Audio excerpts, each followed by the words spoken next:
start on Twitch. Alrighty. Are we in the clear? I forgot to make myself coffee. Well, are we in the clear? Are we live? It certainly looks like that on YouTube. Okay. Okay.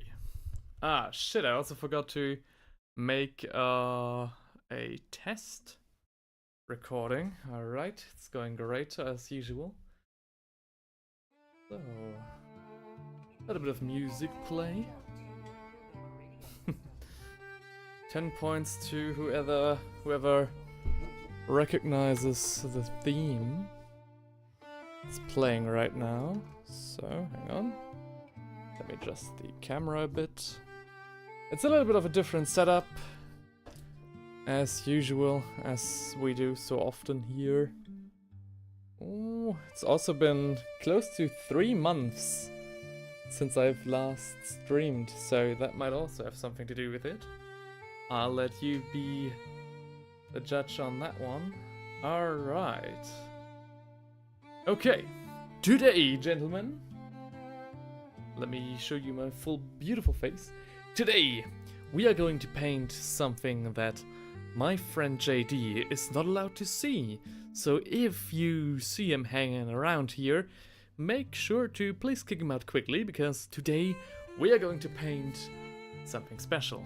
And that'll be his birthday present, which I have picked for him, and he has birthday tomorrow, so we better get on with it. The music today, at least the first however long it'll be, will be provided by VibeShift FM, a channel on YouTube which has currently 563 subs, so it's actually not that, different from mine. And yeah, I thought I'd mention him because apparently these are all their compositions, so yeah, just seemed fair. I don't usually give credit to the music that's playing in the background because it usually is just, World of Warcraft or, any gaming media that's playing in the background, like ripped straight from the game. But in this case, it's actually been rearranged and, mixed to sound a little different.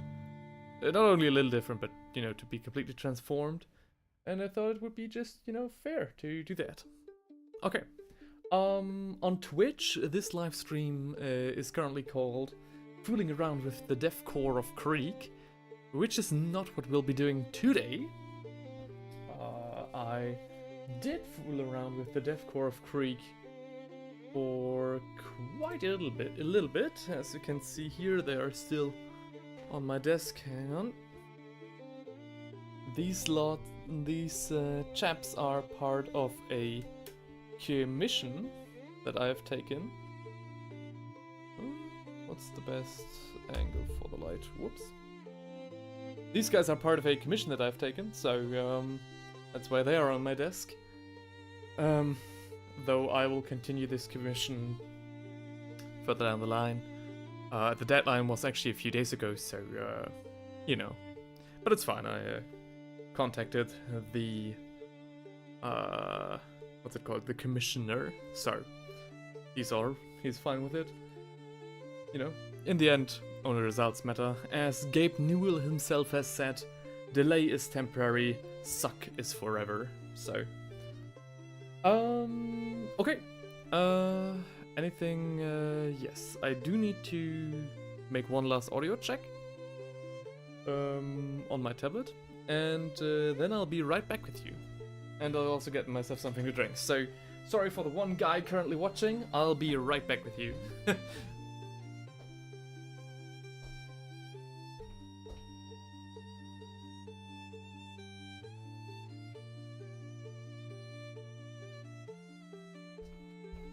Oh, okay.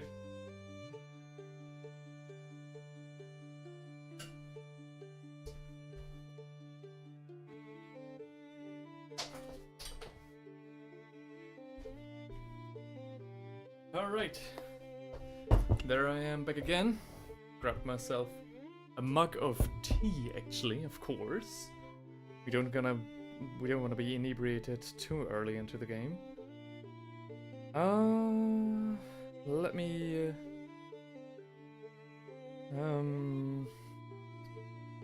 have a listen if the audio is good. How are you liking the thumbnail, by the way? I'm actually quite proud of that one.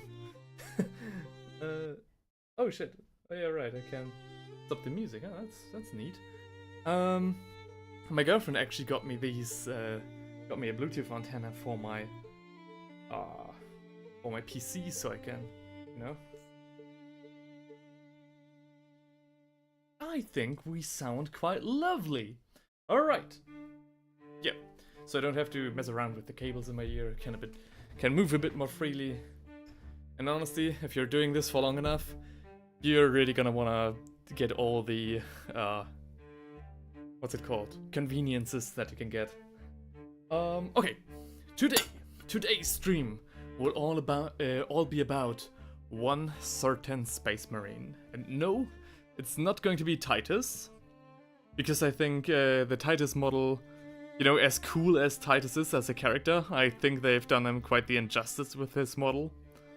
I think it's quite lacking in many regards, and I think he just looks funny, you know, tumbling around. His pose to me looks like if he's in a bar fight, just, you know, drunkenly tumbling out of the inn or wherever he's been. Maybe I'll tone down the music just a little bit. Just a little bit. So, I am addicted to many things, one of which is eBay. And I got this from eBay. Oh shit. I just, well, okay, just showed you my address. Whoops. I got this from eBay, and what did I want to say? Yeah, right. Just casual doxing myself. I, you know, ordered a few little things, and you know, with eBay, you never really gonna, you know, you really never know how the thing that you're buying, especially if it is secondhand, will be packaged, right? So, I was wondering, okay, what could this be, right? Is this the Deathcore Creek still in their spruce that I tried to get? Is this a bunch of paint pots? Is this just a singular model, you know, right? You never know, and when you're addicted like me, you especially never know because you just order so much stuff. So, any guesses? You are more than welcome to put down now, or later in the VOD/short if I make something out of this. Where is alright. The sky looks beautiful today, even on camera, goddamn. It is. It's packaged like I don't know what's very fragile, like glass. But no, it is a single space marine.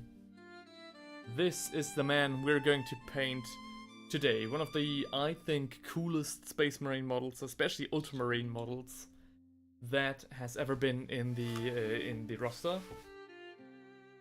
I'm very much looking forward to paint him. I want to be honest with you, I did get, so I wasn't quite sure what to get JD. And so I, you know, just bet on many things.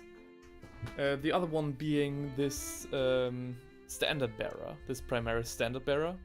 Because in my opinion, Games Workshop is kind of losing, or like the franchise in general, is kind of like losing this grimdark gothic aesthetic with all the banners and purity seals. So I was like, okay, we need to definitely have more banners in JD's army and my own as well. But when it arrived here, I actually realized that the Omega of Ultramar was not printed on this standard. So I was like, ooh, actually I kind of want to use that for my own Space Marine chapter now, for my own custom one. So, you know, I wanted to keep this guy, but this guy has all of the Ultramarine insignia and everything. I think he just looks goddamn cool.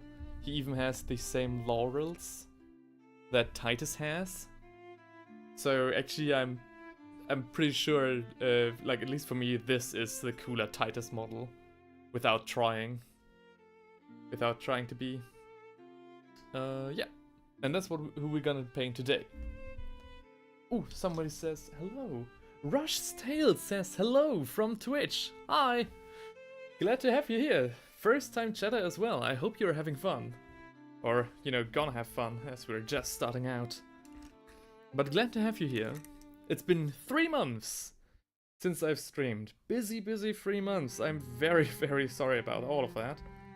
I really did not intend to take as much of a break, especially not an involuntary one as this. But you know, life happens, stuff happens, and I don't want to half-ass it. And I was constantly, you know, swinging between the ideas of, you know, I tried to make more videos, and I made a statement on YouTube a few days ago, where I told you guys that I do have footage enough for 4 to 5 videos, but I mean, same here. Oh, are you streaming as well?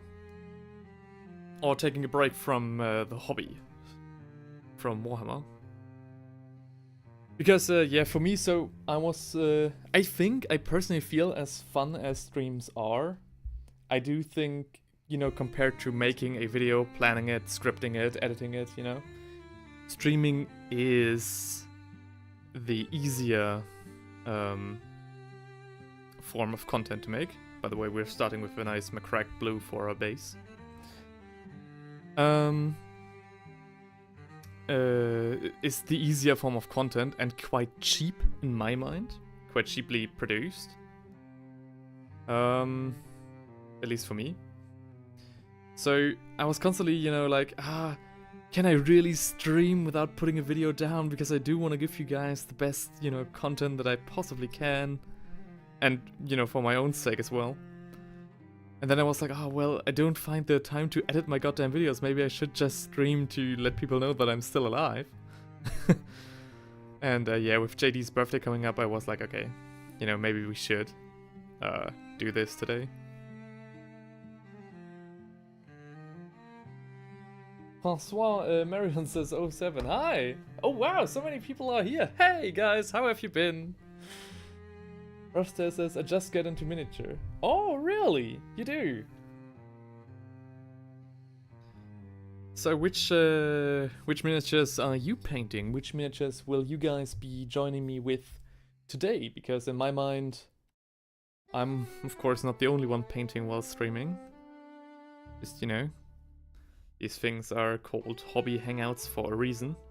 Except on Twitch, because I didn't find the button to change the stream's title. I looked around for 10 minutes, which is why I'm a little late. And also my camera didn't want to link up with my program, so there's that as well. Turns out when you don't do something for 3 months, you sometimes forget how to do certain things. Elda here, ooh, 40k, alright, so Francois is painting some Elder, sweet. Which one? Drukari, or, you know, if you want to get into the factions of the Eldari, are you doing some followers of Yvrain, or of Iniet, so to speak? Or are you doing a Corsair band? Brushtail says 40k, so it is 40k. Which faction, if I may so boldly ask? I want to know everything. I'm like Mark Zuckerberg, or Jeff. Good old Jeff. But I do have the courtesy to ask first. Alright. The background is, the background music, if you're wondering, is provided to us by Vibeshift FM on YouTube.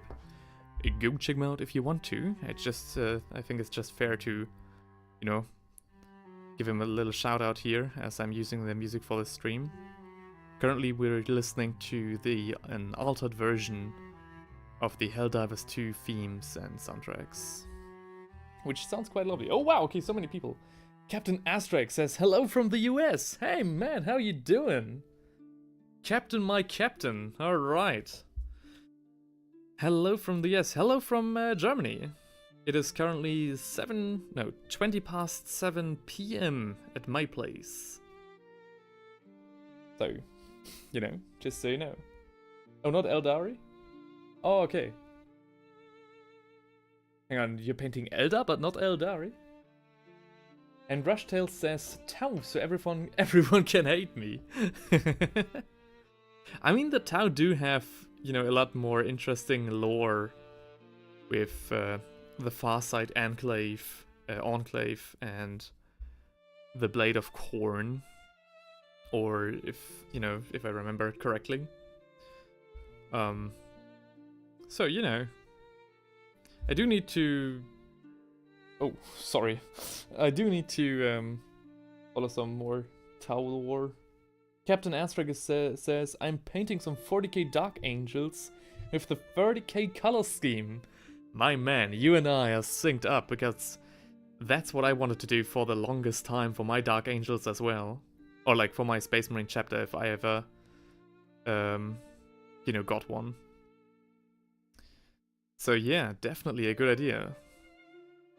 I'm interested to see how you'll do it, because, so if you want to share it, and if you can, because the reason I didn't go with the Dark Angel color scheme, or the Dark Angels as a chapter in general, is because the black and red color scheme, in my opinion, is, quite finicky to make look good. Because black models easily tend to just look like, freshly primed and then left alone. It's quite hard to make black look interesting, in my opinion. Or at least to my skill. What is happening here? Sorry, I need to zoom out a little more. Sorry, guys. So many people here again. Hello! Great to see that even after all this time, I just don't... Captain Asterisk just subscribed! Hello! Hey, cool! He subscribed on YouTube as well. Thanks, man. Thanks for the sub. Damn. I come back guns blazing. Thank you so much. I'm blushing. You guys can see it. Ooh.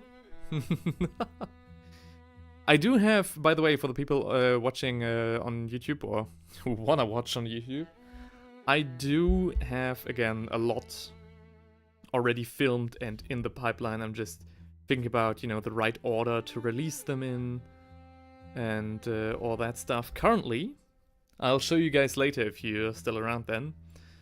I'm only planning to stream like 2 to 2.5 hours, because my girlfriend will come home in a few hours, and then I want to help, with the preparations for dinner. What do I want to say? Oh yeah, the reason I haven't been streaming as well, one of the big reasons, of course, is university and all the stuff that I have prepared to prepare for that, because the semester is coming to an end. And when you're studying illustration, it's not about learning stuff, it's actually about, doing stuff, making stuff. And for me, this semester means, this means a children's tale. I need to make a children's book and a comic. Both, of course, my own stories, my own illustrations, the whole thing. And that's what 6th semester illustration will get you. And yeah, it's just a lot of work. It's a lot of work. Rushtail says, about the streaming, friendly reminder, if you get affiliate, you can only stream on Twitch though. I used to do stream too. Oh really? I thought they changed that. I thought they changed that it doesn't have to be Twitch exclusive anymore, because people were wandering to YouTube for the better split. Is that right? Damn. Did I hear old news then? Because I did follow it quite closely when Twitch was having all this rumble with their change of TOS. But yeah, I'll show you some stuff that I've made for the other classes as well. Because I actually am quite on time with most things. It's just that, a whole ass comic and a children's book are quite labor intensive, even if you have all semester. I should go look at the rule again. Yeah, I mean, me too. I'm not, you know, I'm not in any danger of getting my affiliate just now, so... But actually, I do have some works of mine right on my desk next to me, so... Whoa! Okay. So this, for example, you know, as we quickly wait for the paint to dry a little bit. Whoops. Can you guys see that? Maybe I should use the face cam for that. This is something that I made in what's it called? Ink. So we had a class called East Asian Calligraphy, and yeah, our topic was basically characters in an environment, and this is one of the pictures that I did for this year. It's ink on rice paper, drawn with a brush, of course. I'll show those again later because I do have 3 of them. This is my personal favorite, so it's a mix of Trench Crusade and Warhammer. Just, you know, whatever got me inspired, because I really suck at this kind of stuff. Just for these 3 pictures, I basically locked in. I don't know what happened there. But yeah. So, where's... Alright. And speaking about locking in, it's time to get this model painted. There's a very good chance that I'll stream tomorrow as well. Simply because I do want to finish this miniature entirely on stream. It really is a cool miniature. I'm actually already looking to buy it for myself as well, and then paint it a second time. Or maybe make it compatible to my own personal Space Marine army. I still find my first... I'm still founding my first army though, for 2k army. So 2k points. 2000 point Tau army. I mean, that's a very respectable size. I don't know how large Combat Patrol is, what points they use, but yeah, 2000 points usually is, you know, is when you have a good army composition.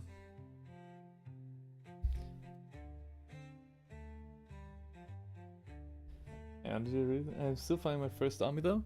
Yeah. My first army was... if we're going with Warhammer in general, it's hang on. It's the High Elves for my fantasy.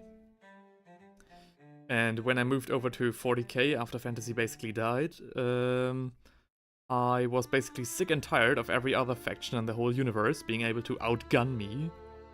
So I chose the Astra Militarum.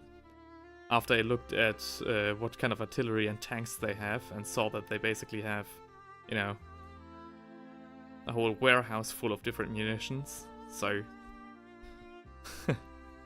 that's why I went with the Imperial Guard.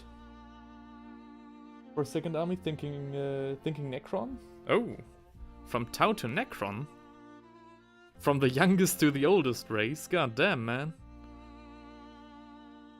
Got a good range on that.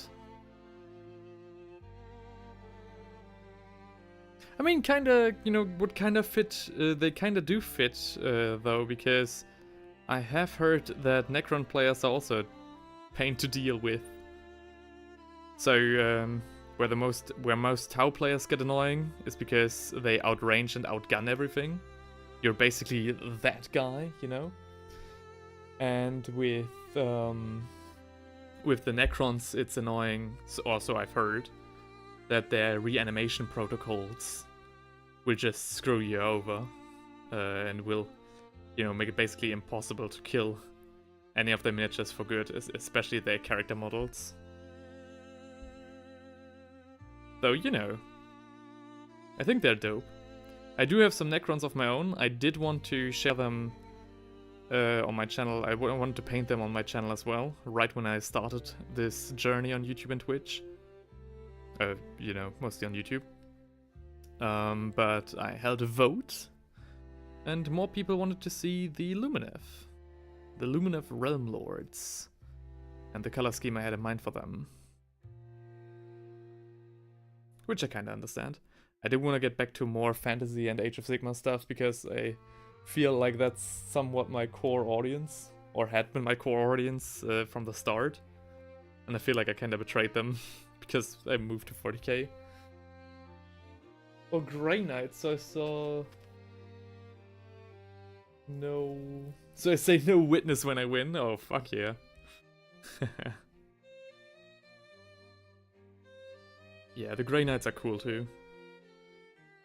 I didn't know they existed for the longest time, so kinda lore accurate there. I got 5 Grey Knights for my... as Crusader proxies. For the Imperial Guard. Way too chunky. And I never used them. But you know, as I said, I'm addicted to eBay. What can I say? What Grey Knight?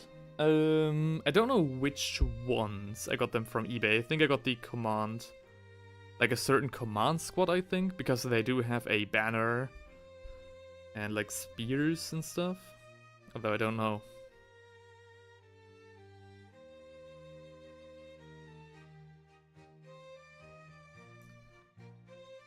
It's been quite some turbulent times over here. Not in, you know, a bad sense, but it's just a lot going on. Basically all of my family and friends of my girlfriend have their birthday in March, including me. So all these presents, all these celebrations, and, you know, then it's the end of the semester, and then we had a big vote in Germany. It's just been all over the place. Then I wanted to get back into commissions and, you know, earn some money again. All that good stuff. And that, you know... that has made it quite difficult to make videos. Not film videos, that was easy, because I've just kept doing what I'm doing, painting miniatures and filming that.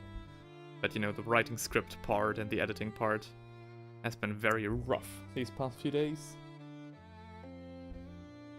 You know about the Grey Knights? Inquisitor want you to know your location.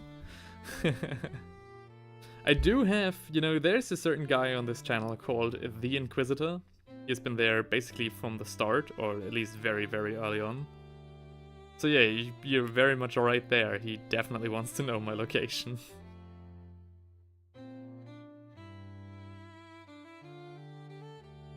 Quite lore accurate.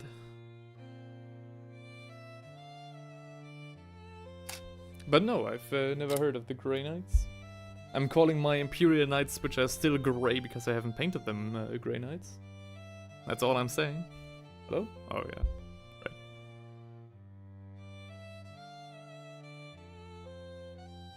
Right. Okay, after this first coat of my crack blue. So with Space Marines and with any armored, you know, models in general, you want to get the armor out of the way first, obviously, because that's like the bulk of the miniature.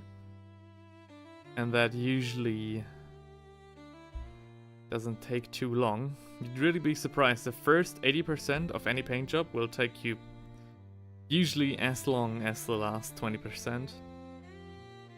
Or at least that's my experience.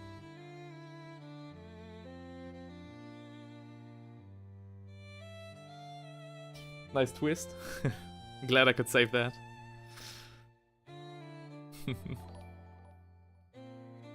My streaming setup still isn't 100% where I want it to be.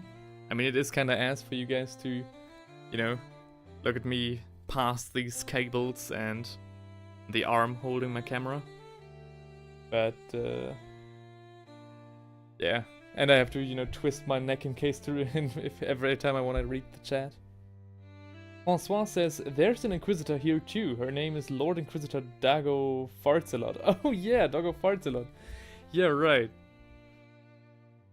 I think she's been in chat once, if I remember correctly. Maybe I'm misremembering though. Though the name rings, kind of rings familiar to me. Maybe I'm misremembering though. Yeah, we have quite a lot of Inquisitors here. None of them are mods, at least not yet. I think that would be a little bit too much for this small channel. I think I can handle 10 persons, 10 people on my own. Yeah. So, we're done with McCrack Blue for the most part. Hang on, there are some parts which might be hard to see for you guys. Yes, the camera only, you know, has a certain angle. Oh, I see them. Some last parts of primer. Primer being visible. So, are we good? I think we are. So me and my friend JD gift one another, you know, miniatures for Warhammer for like around 10 years now. We've been doing this for around 10 years now. Though he basically, you know, his miniatures are always painted that he gives me and fully magnetized and of course barrels drilled and everything. And the miniatures that I give him usually are like 50-50, so they're either painted or still in the sprue. And for the past years, I've only been able to give him his miniatures basically in the sprue because I was just so goddamn slow with it and couldn't find time to do them. But this year I was like, okay, this has gotta change. And also I saw this mini and I was like, oh yeah, this guy does exist. Her retinue is small though and currently only consists of Banzai, yeah, her cyber Shiba Inu, veteran of the Third Tyrannic War. With a name like Banzai, he's a veteran? God damn. I thought most people who shout Banzai, you know, don't make it very long past the shout. Okay. So, this guy needs to dry a little bit, so I'm just wondering, should we paint wet in wet, or should we quickly just paint a little bit of the Death Core of Krieg as this guy dries? Not quite sure. One more thing I do want to do next month, probably, so right after I handed in my last assignments, is I do want to make a very long stream regarding my own Space Marine chapter. So I want to plan it out to have it basically codex compliant, and I want to do that on stream with a lot of digital art going on and with an open discussion to the lore and the composition of the army. Because I'm not quite sure what to do just yet. I do have a general vibe in mind. I do want to have them to be Imperial Fist successors, and I do want to have them in the, I don't know what the current founding is, like 5th founding? So the Primaris founding. No, the 5th founding was the Cursed founding, I think. So, but the Primaris founding from the Unnumbered Sons. So freshly founded chapter, so Primaris only. And I'm not even quite sure on the name.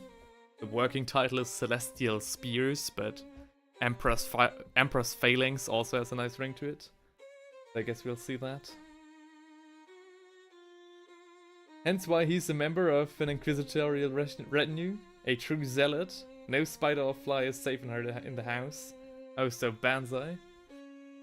Sounds good. Oh, and that's because he's a, yeah, of course, as a member of the, as a veteran of the Tyranid War, he surely knows how to best combat bugs and insects. That's also why we have the Helldivers music playing.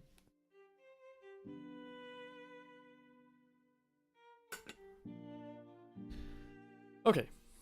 Wet and wet or something else? I think wet and wet is fine. So, we move on from a crack blue to Kalidor Sky. There is a very good chance that this miniature will not be the correct, shade of blue that my friend JD uses. But I once painted 2 30k heroes for him. And they had just a crazy color theme going on, so crazy, you know. They completely made them non-metallic metal and with crazy reflections all over. Not good reflections, but crazy reflections. And yeah. That being said, he never fielded them. Maybe now that we have proper Horus Heresy miniatures.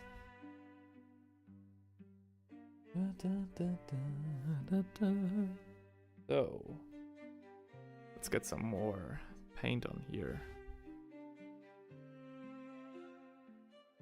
I should probably mix them, because it is quite a jump from a cracked blue to color dust sky.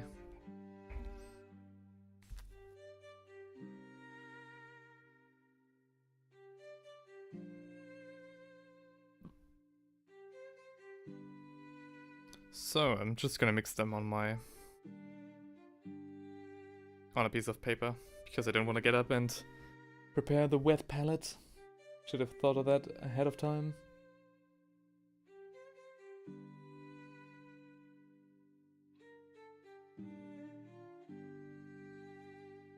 I don't want to go too crazy with the contrast, but I do want to have some action going on.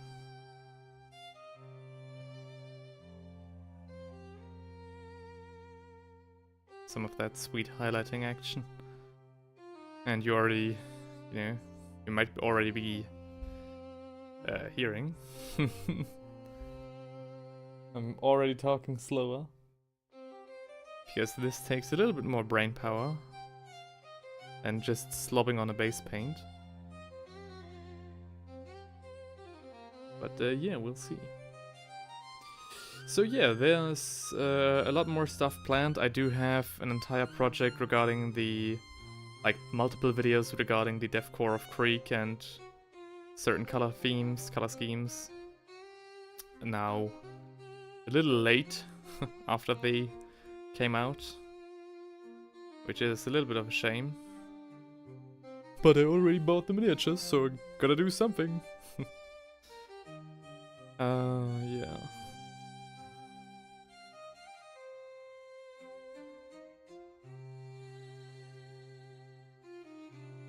So,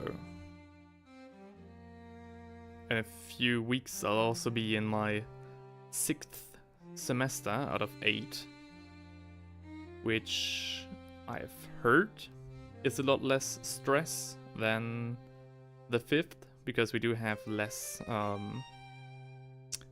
classes. So hopefully that'll result in more and better videos. Though I also have to kind of, you know, get going on my diploma now as well. So we'll just see how all of that works out. Will work out. Also, Theinregel, that son of a bitch, is...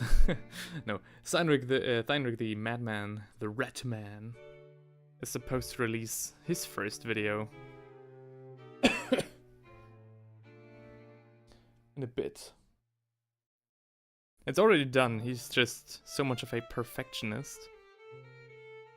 I told him he should just get on with it and then get to the next project and then, you know, apply knowledge and whatever he's learned and wants to do better there. But he's like, no! Swear to God. This is like the 4th time he wants to release, the video and didn't do it.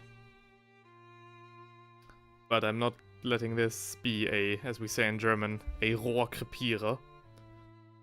So I won't let that die. Won't let that go.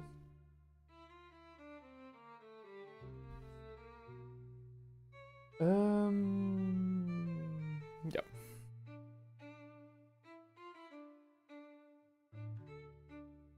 By the way, is there any Warhammer news that I should be aware of? Because I've noticed that my phone doesn't get the notifications anymore when something interesting is happening in the, you know, with Games Workshop. Good old Mr. James Workshop has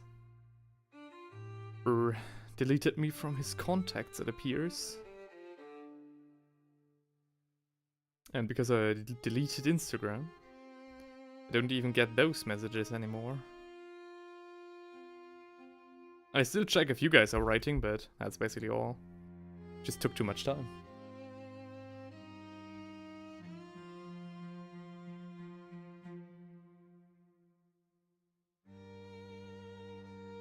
Should I do... I thought I should have thought of that beforehand.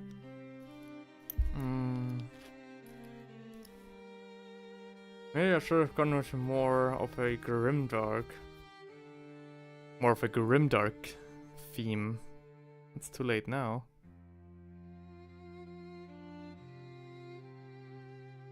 Oh well.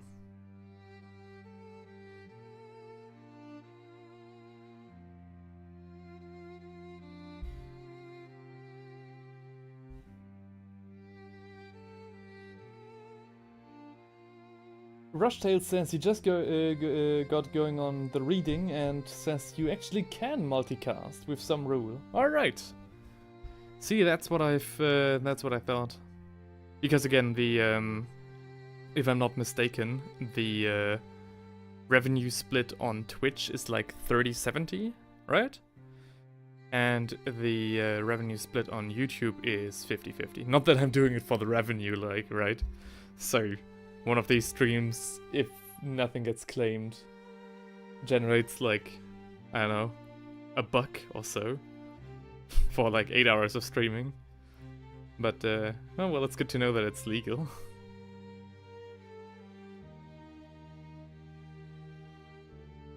That I can multicast.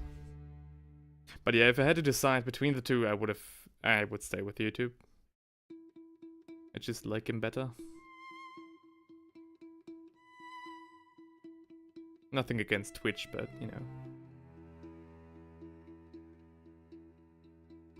Votan is what they call themselves. Aldari is how they refer to themselves. As a true son of man, I refuse to refer to these filthy Xenos as anything but squats and elder. Goddamn right! Goddamn right, man! Oh, of course. Completely forgot about that.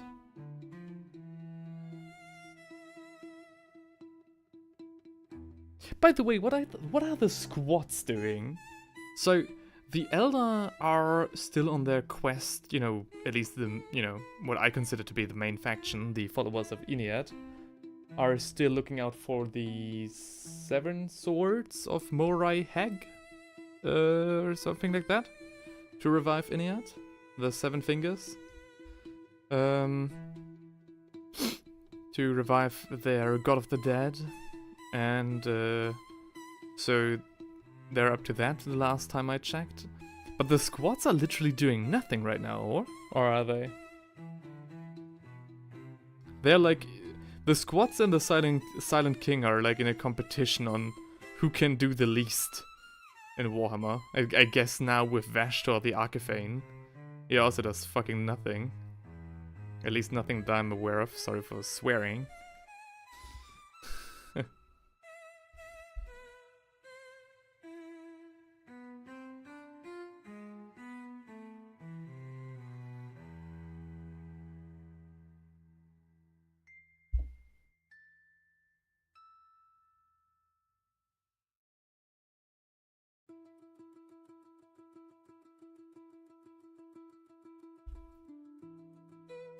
But yeah, the last time I truly cared about the squads, you know, to stay in theme with what Francois just said. The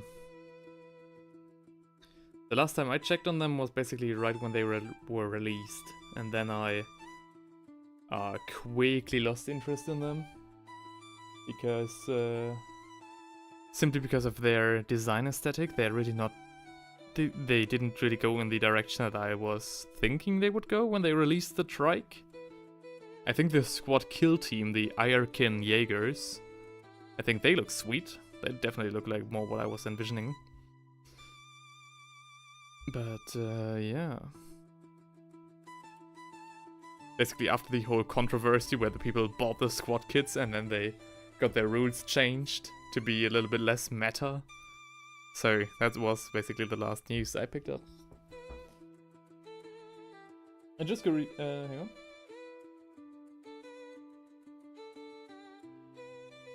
Oh, hang on. Oh, really? Oh, hang on.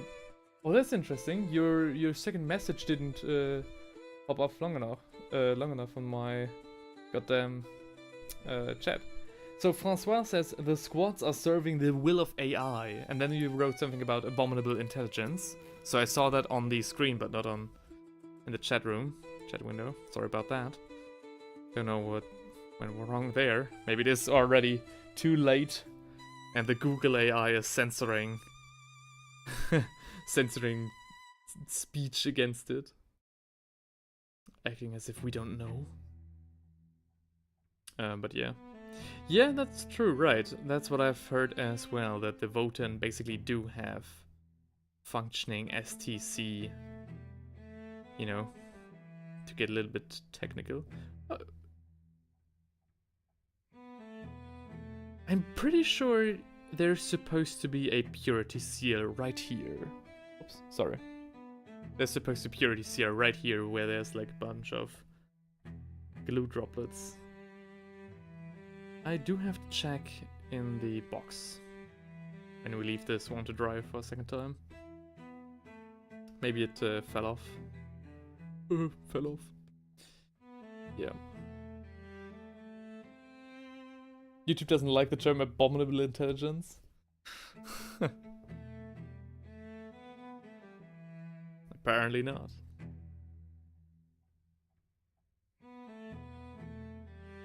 I mean, what YouTube likes and doesn't like sometimes is just really weird.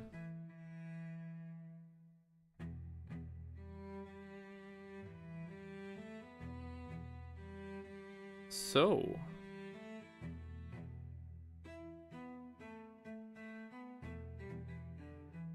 do I have any other big news? Maybe not right now, maybe later. Maybe if Theinrich shows up. I'll talk more about stuff that we had planned together. Because Theinrich and I are actually planning a little bit of a joint venture on YouTube, you know, because I don't have my plate already full enough with stuff.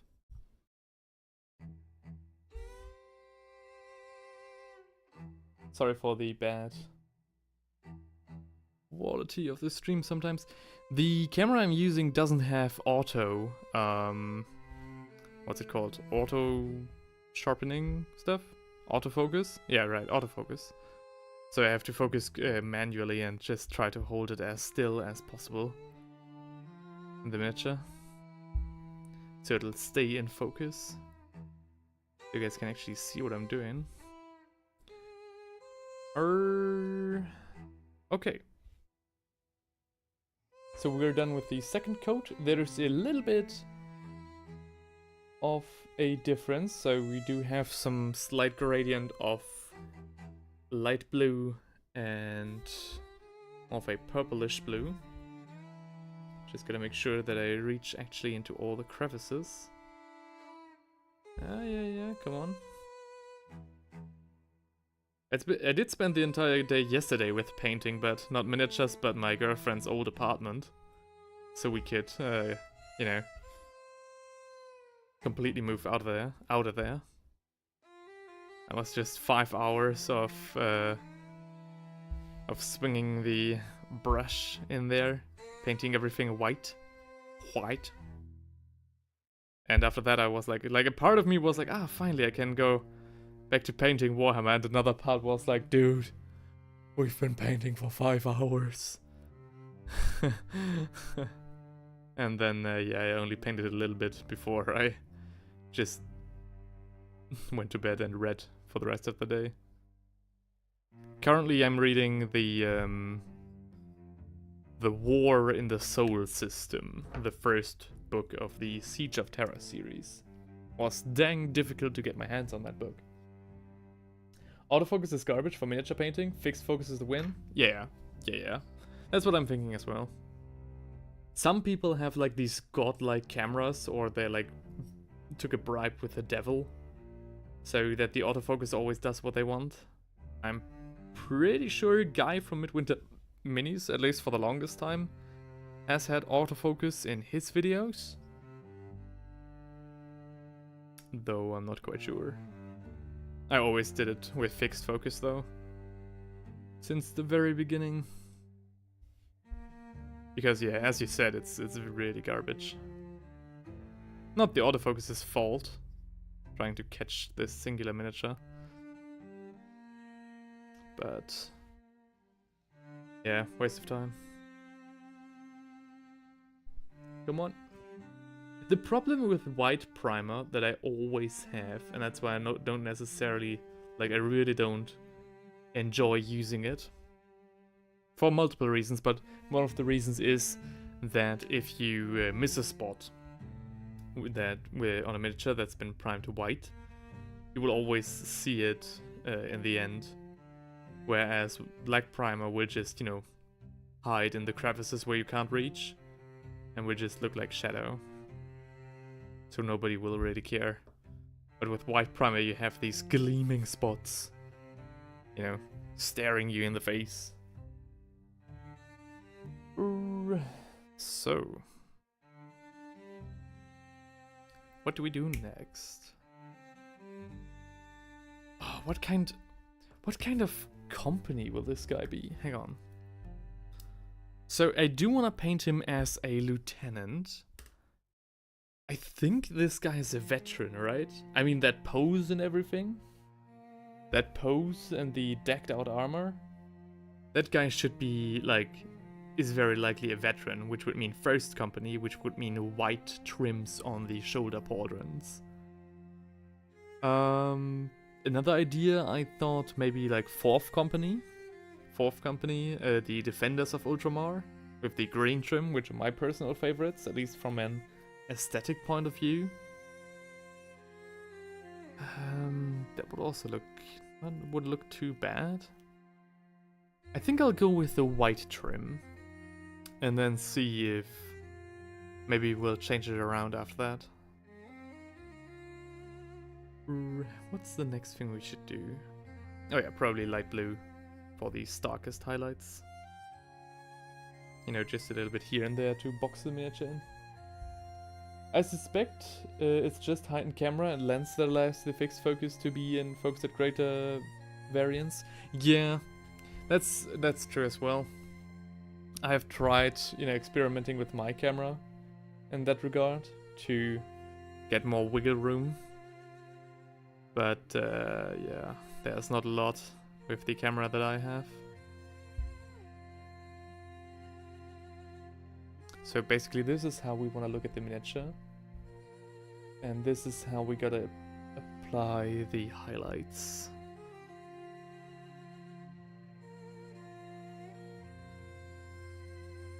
I just want to do some rough highlighting here. Nothing fine, nothing special, nothing overly crazy.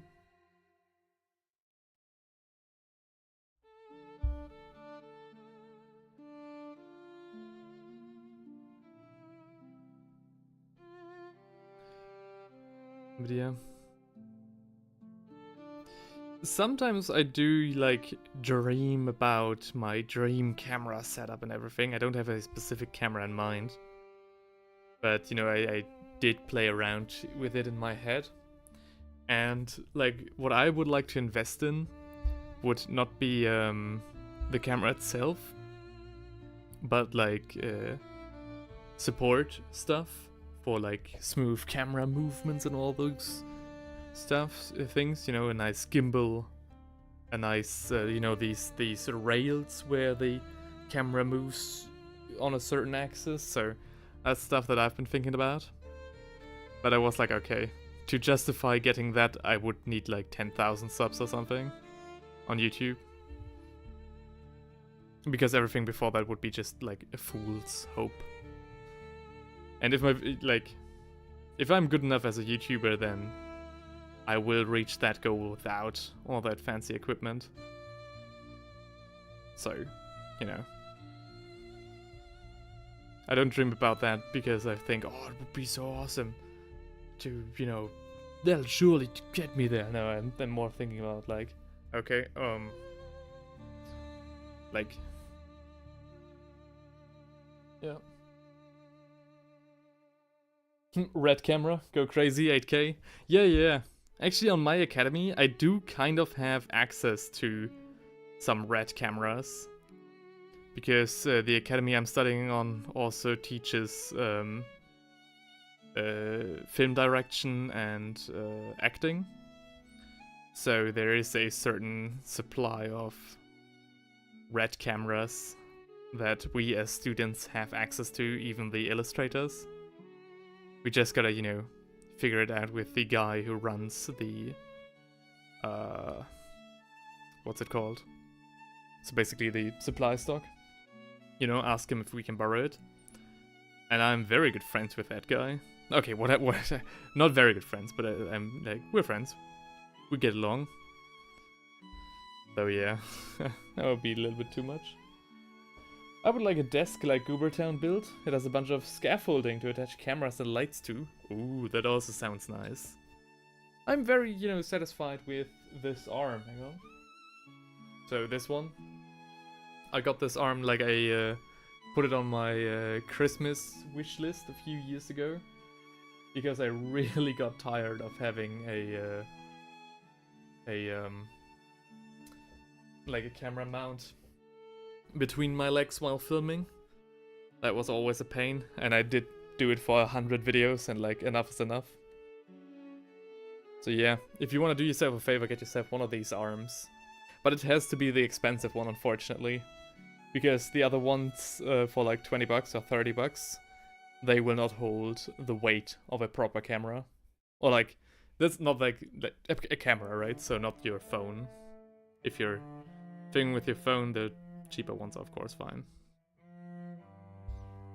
But only the one with the screws. Sorry about that. Only the one with the screws will actually hold up your camera. What do I have here? Oh yeah, right. I read all the chat messages. But again, yeah, if I'm a good enough YouTuber, you know. PewDiePie filmed most of his videos in 72p, so 7200p, so 7200? 720p, sorry. 720p. And he managed to become the biggest YouTuber in the world for the longest time. So if he can do it, you know, it really is not the equipment's fault. And of course, you know, not posting for 3 months also doesn't help. Hey! If the camera shuts off. Alright, I changed the topic.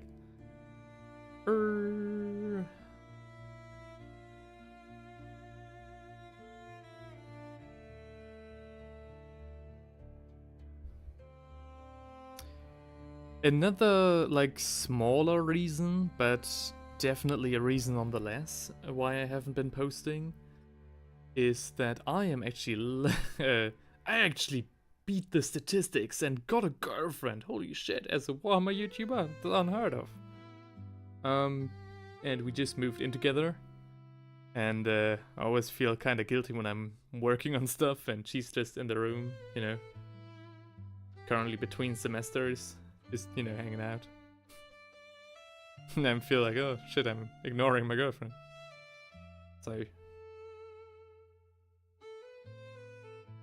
that's why another reason why I didn't dedicate as much time as I maybe should have to the channel. Not to, you know, flame her or anything, but definitely a contributing factor. The blue I'm really liking on this guy. Do we? Yeah, we should go a little bit lighter, a little bit brighter.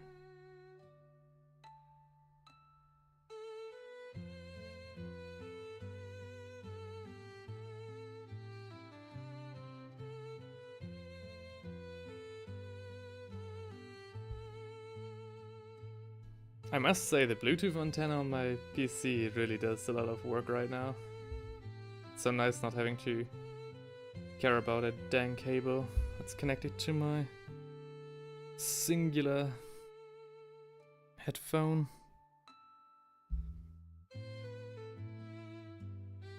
But yeah, in terms of Warhammer, I'm thinking about creating my own Space Marine chapter for 40k. And I also, back in the day, got the Age of Darkness box set for 30k when it came out, because it was ridiculously cheap for its time. Now it's gotten crazily expensive. I think the last price I saw for 30k, the Age of Darkness box set, was 250 bucks basically, 245 or something like that. And that's just insane. That was way too much. That was what I, expected in the beginning. But in the beginning, that whole box set, the same miniatures, was like 160 bucks. So like 100 bucks less. So yeah, that was actually a deal I couldn't refuse. I would like... Hang on, what? Again, another message that I saw on... What's going on? Another message that I saw here in the... on screen. But not in the text field. I'm so sorry about that.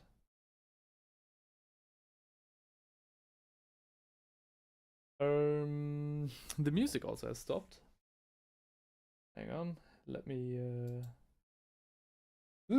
play you the song of my people. If I can find it.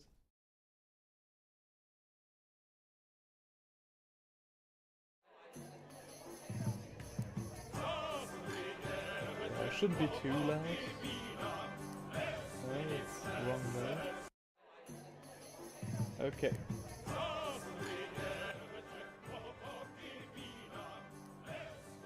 Monk mode, winning at life.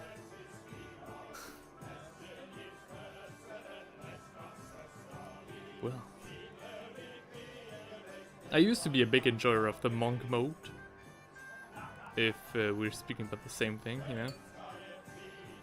But things changed quite quickly. I don't know, what are we talking about? What are we talking about? But yeah. What did I want to talk about right before I got sidetracked with the music? Oh yeah. So, I got the Age of Darkness box set. And in the end, I did decide to go for Imperial Fists for my army for 30k. Not that I'm actively collecting it, but I still have, the whole box set to myself.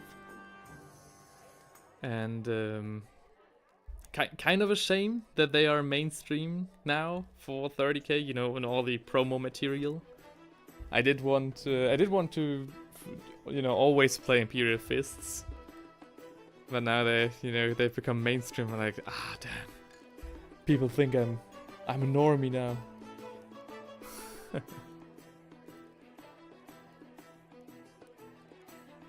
But yeah, and for 40k I do want to have a completely Primaris chapter, simply because I think the Primaris, their aesthetics, especially the Phobos armor, looks so goddamn good. I really like the sleek design. The sleek and tactical, and of course the newer proportions are really something. And there I'm going with a completely own chapter. Which is something that I feel like every 40k, fan does, at least at one point in their life. Even if they don't collect Space Marines, they come up with their own Space Marine chapter. Like, even as an Astra Militarum enjoyer, I didn't come up with my own Astra Militarum regiment, but my own Space Marine chapter. Do Red Hunters, we need more Red Hunter player. Red Hunters, right? Hang on, do I have my phone with me? I'll photograph this chat message so I can look them up later. Red Hunters, you say? Well, I actually don't know that chapter. Again, I personally thought more for a, like, Imperial Fist successor. Because I do really like the Imperial Fist doctrines, you know, the defensive stance and all that jazz. I really also like the white consuls, so the vibe that they have, you know. The Space Marine chapter is spread out incredibly thin, and literally only really there to direct humanity and its forces, so where other chapters would send like a strike team or something, the white consuls usually send only 1 or 2 of their guys, and only more of as like emissaries and teachers to human settlements, human planets, to aid them and to show them the way of how to govern themselves and how to, you know, field armies and stuff. They're a chapter created by the Inquisition for Inquisitional mission support. That sounds like a great kill team. I am a big fan of kill teams. So, because, you know, all of my friends live, you know, everywhere, like, all over Germany. So, it's not only easy to... It's very much easy... It's a lot easier to set up a kill team, a day for kill team than it is a day for 40k. I do want to get more into that. There already was thinking about a... not Ravenclaw. Fuck. I watched so much Harry Potter with my girlfriend a few days ago. What's it called again? The Corvus Corex's chapter. My god, Raven Wing is the goddamn flyers from the Dark Angels. Ravenclaw again is from Harry Potter. What is it? Corvus Corex's Space Marine chapter. I know the goddamn Primarch, but I don't know the name of the chapter.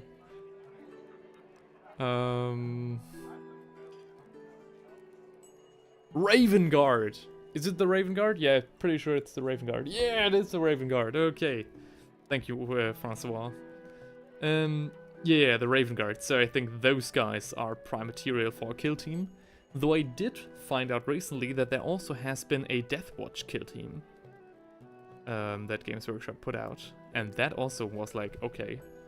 I think the Deathwatch really, really does not get enough recognition and love. Maybe now with Space Marine 2, I have heard that you play as the Deathwatch member of the Deathwatch in the prologue of the game, the tutorial section basically.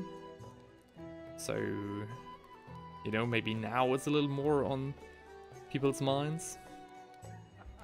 But yeah, I don't think, you know,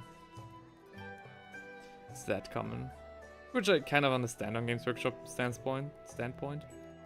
The Deathwatch really is, you know, more kill team material from the lore than army base. Oh, sorry about that. But yeah, so there are a lot of kill teams that I wanna look into. It's so much to do. If you could see my desk. Can you see my desk? Hang on. Not really. Hang on. So over there we have the current Death Guard commission. The guy actually got back to me and said that, you know, he loves the process so far and maybe would like to order a second batch, which wouldn't be too bad at all. I would really enjoy that. Then we have the Cursed City sitting here, part of that, and as well on the other side. Oh, Jongs? Hang on. Jongs DJJDJDJF says, how are you? John, I am doing amazingly. The voice is already getting kind of rough because I'm not using the proper speaking techniques. But apart from that, I'm doing quite fine. Today we are painting this lovely Ultramarine, one of the coolest models that Games Workshop ever put out for the Ultramarines, in my opinion. And I'm very glad to be able to paint it, especially for one of my good friends, as a birthday present. How are you, mate? Are you doing alright? Thanks for chatting for the first time. Coming from Twitch. And Francois says, Demon Hunters equal Order Malleus. Xeno Killers equal Order Xenos. Purging Heretics. Order Hereticus Red Hunters. Red Hunters? Shoving rogue psychers onto the black ships in M31. Oh, really? Oh, that's interesting. Hang on, what? But M31? That's very early on. Are they second founding? Damn. That's an old chapter then. Oh, John says he's good, just painting gas school. Oh yeah, you know. Nothing like a casual night of painting one of the biggest orc models on the range. Oh, that's actually not that true. The coolest, definitely. Great choice for a model. Hopefully it's going great. Are you doing the classic color scheme, or are you a little bit more on the experimental side? I hope you're having fun with this stream, as we're just going to paint along one another. Yes. But yeah, the Red Hunters do sound interesting. Though I'm a big aesthetics guy, so I may love the lore of a chapter, but if I don't vibe with the aesthetics, that's a problem. John says, oh, my girlfriend says she's home in 20 minutes. All right. And John says the classic for gas gotta make him feel like gas. Oh yeah. Okay, fine. Yep. Completely valid. I also never divert from the classic color schemes of character miniatures, because, you know, it's a character. You know, that's how they look.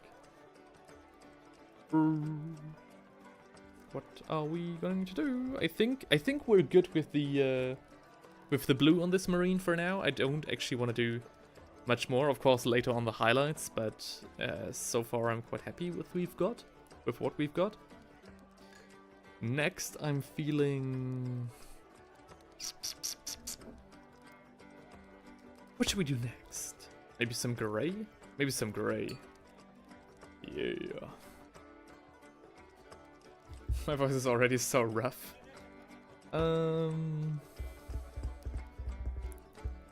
are we going to do for the... I would like to have some ashen grey, but I think Theinrich took that with him. So Francois says the chapter icon is the inquisitorial eye icon on the forehead of a skull. Alright. I see. You really want to see me... you know, you really want to get me on the side of the Red Hunters, don't you? I'll look into them, no doubt. I'll look into them, and maybe, I mean, I've got so many projects already, that it might be a bit of, you know, they might run a bit of water under the bridge before I get to paint them. But I'll for sure have a look at least.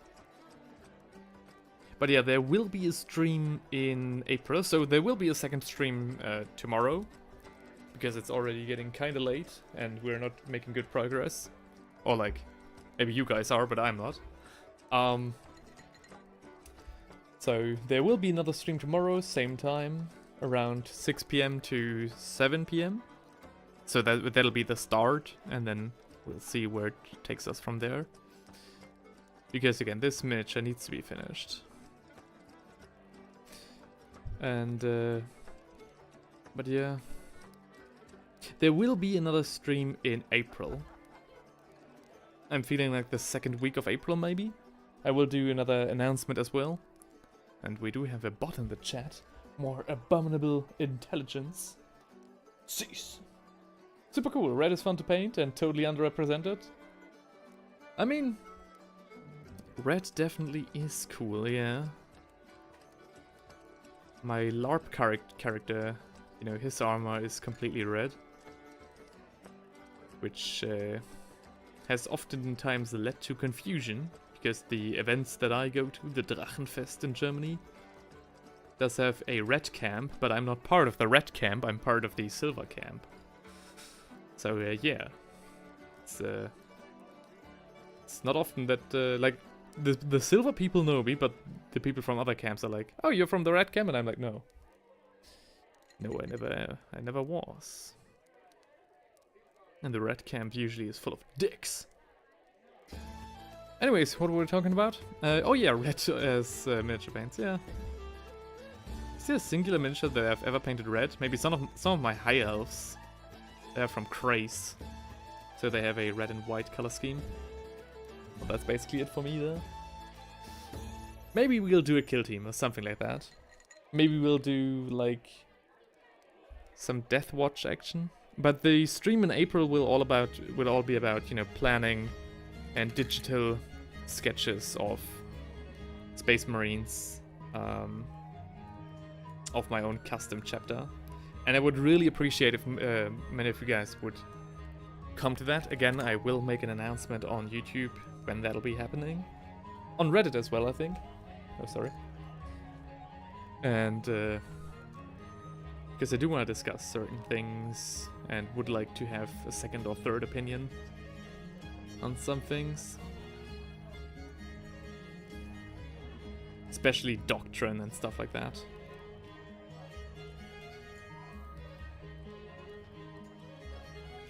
And the overall vibes of the chapter.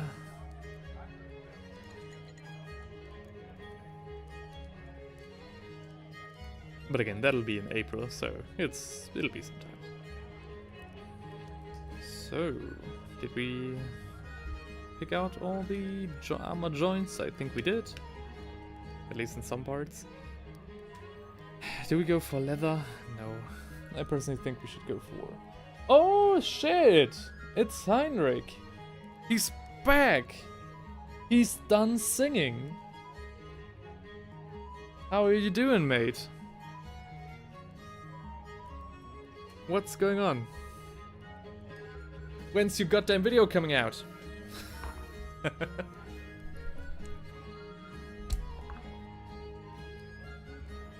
How are you feeling, mate? Did you have a good start into your week? Tired? I mean, fair enough.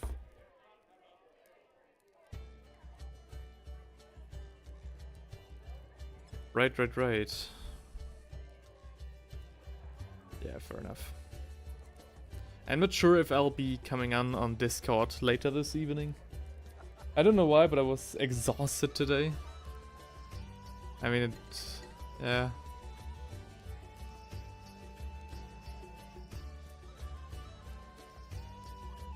Did you guys get together yesterday? Simple yes or no will suffice to this question. Because I couldn't come on yesterday.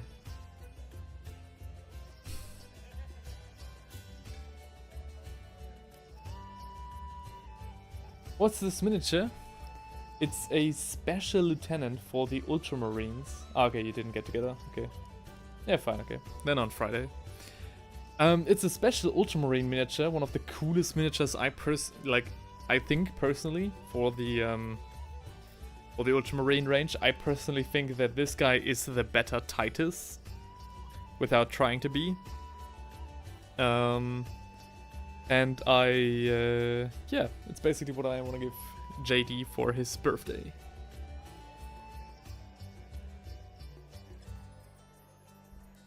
It's very cool. It has a lot of like sweet Ultramarine insignia completely, you know, casted on the miniature. And I think the pose and everything with like the gladius is really cool. Like this is an Ultramarine through and through. Like stuff like this action right here only happens with like the upgrade kit and like the pauldron. I really like the laurels on his helmet. It's very cool. Again, this guy's the better Titus in my opinion. Francois says, having nearly fallen to Slanesh, the custom chapter now partially lobotomizes its recruits, leaving them unable to know joy or any other emotion.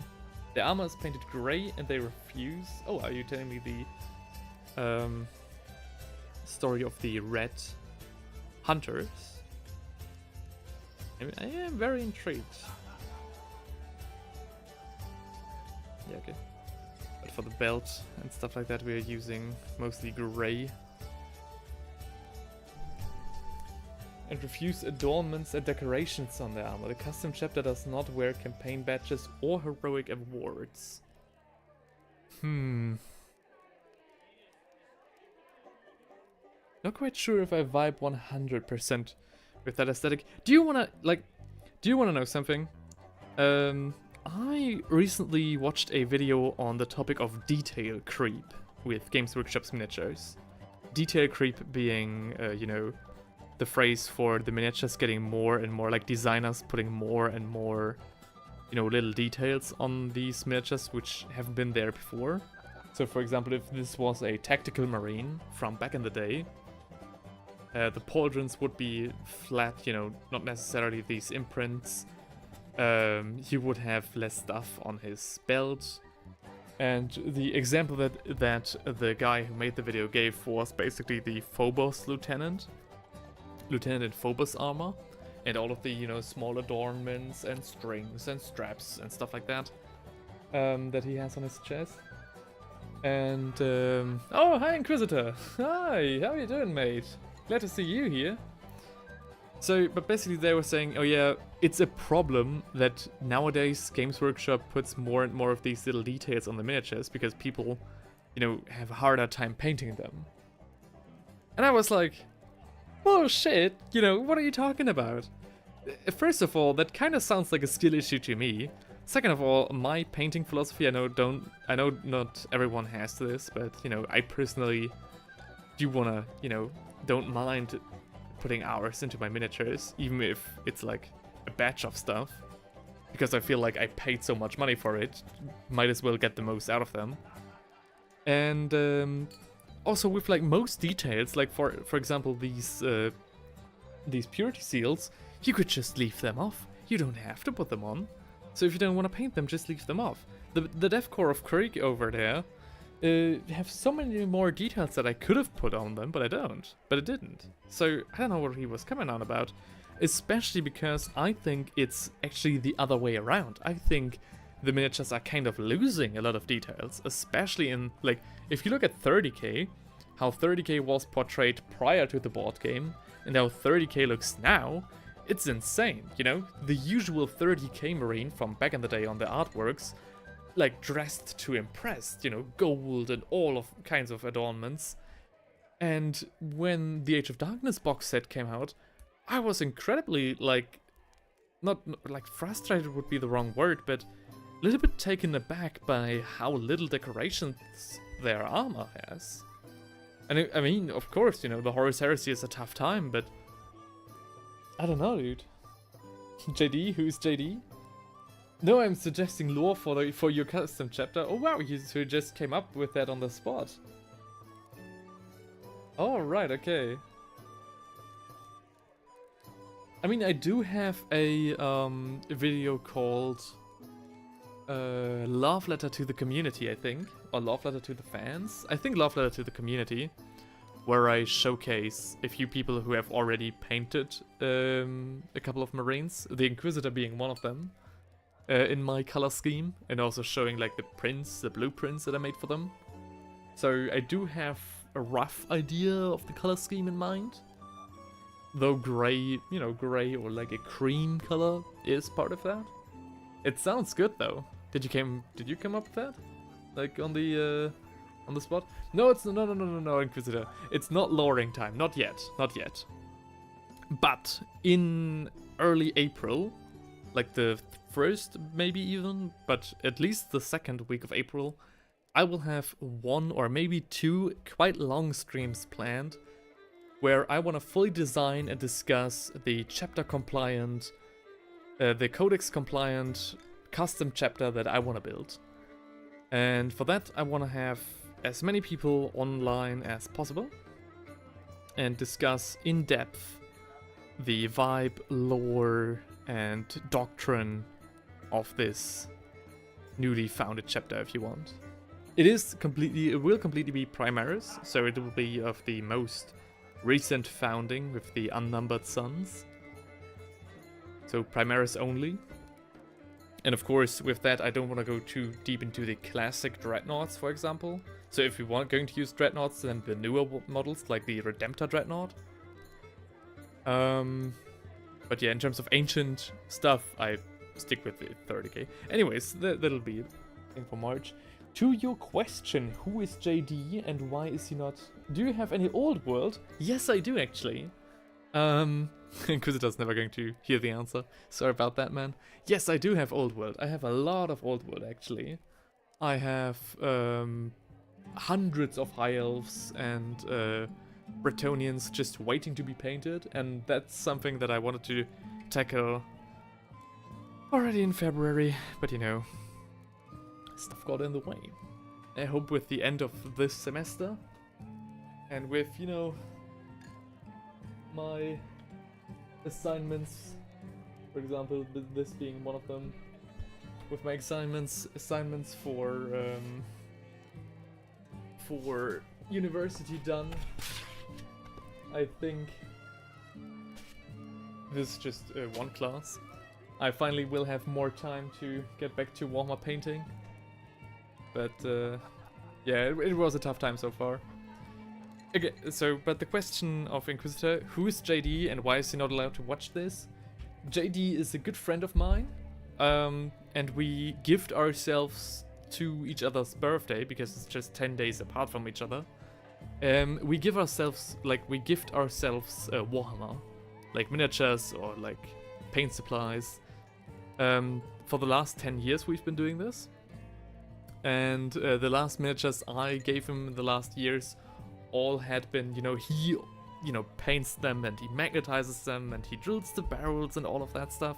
So he really puts a lot of effort into his gifts to me, but I usually don't have the time or can't find the time to do, you know, his gifts. I used to, but then there were a few years where I didn't, and this year I was like, no, I do want to finally paint something for him again. So this is what we're doing today, and that's why he's not allowed to watch it. I actually, you know, messaged him on WhatsApp, telling him like, hey man, you know, like the message he would get from a serial killer, hey man, I like you, don't come to school tomorrow. I basically wrote him, hey man, don't watch this stream today. Don't watch.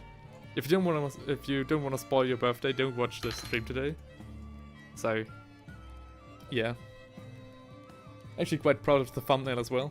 I think it's quite funny. Francois says, yeah, it's off the top of my head. Nothing in the chapter inspires emotion to avoid Slaanesh temptation. Feels grimdark to be that their bland and emotions lobotomized against Slaanesh. Ooh. I mean, it sounds good. It definitely sounds good. That's what I was asking, if you've taken that from somewhere, because it was very well worded as well. Slaanesh being the current big chaos antagonist with the recent release of models.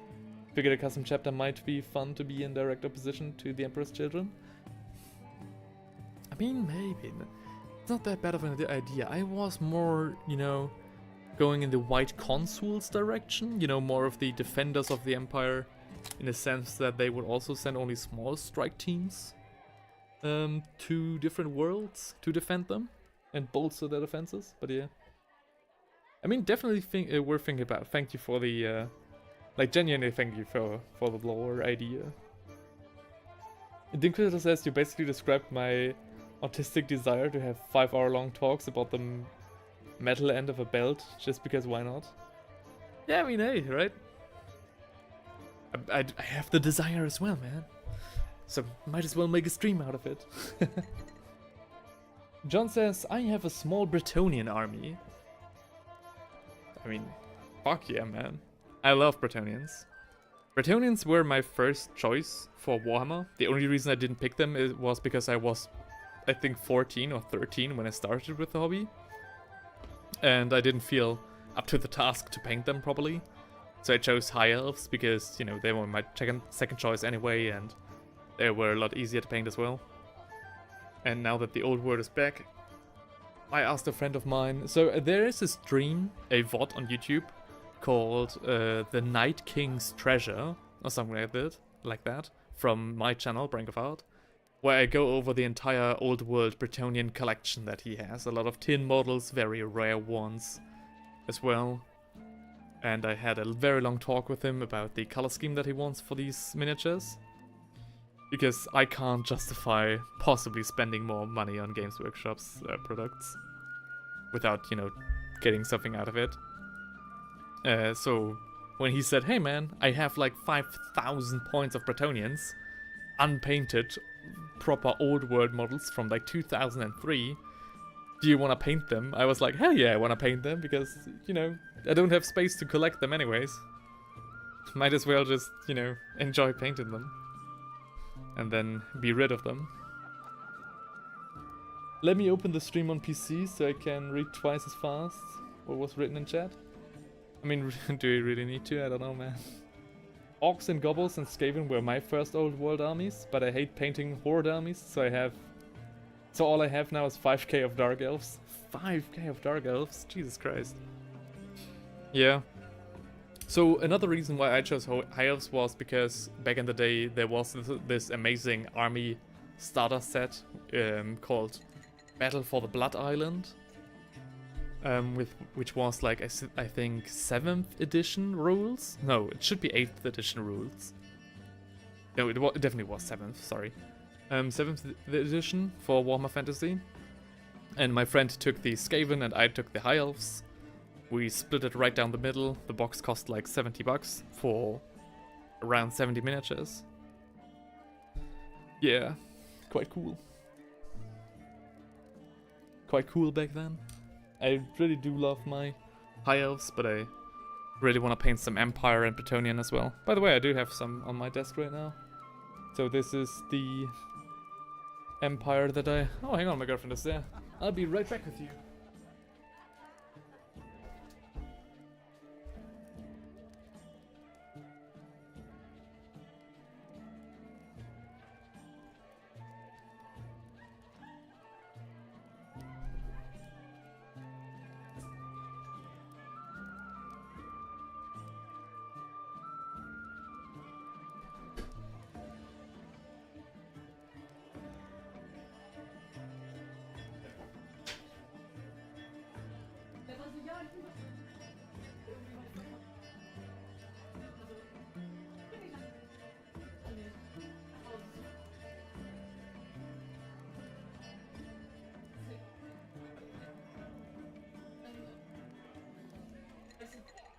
Aber letzte Mal mit Movie. Oh, stimmt. Und dann war es, dann muss ich ja. Er hat jetzt einen Abschluss mit der Tür. Natürlich. Danke. Das darf man bei deinem neuen Auto nicht machen. Alright guys, my girlfriend is back. We are on borrowed time now. No, just kidding. You're fine, you're fine. Alright, what did you guys say? Apocalypse scale games are my format of choice. Oh, Apocalypse games are so cool as well. I always wanted to get into Epic 40k, but of course, you know...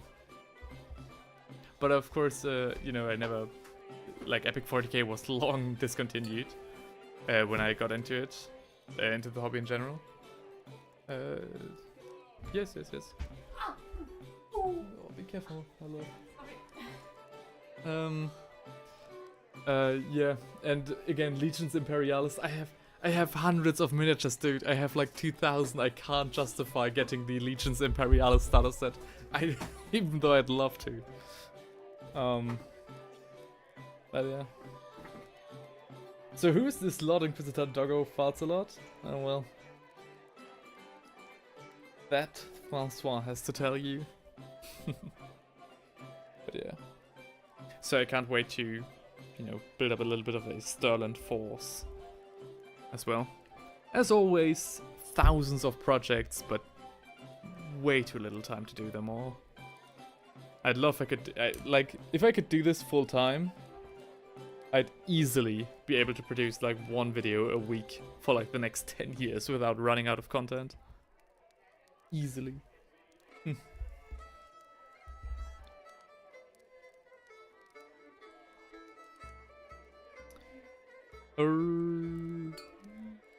What do we do now though? Yeah, we do silver. Let's do silver. Let's take a little bit of Belcher. Oh no. Let's go straight to Ironbreaker because why not? Haven't used this color in a long time. Hi guys, a lot of people coming to the stream right now. Very cool, very cool.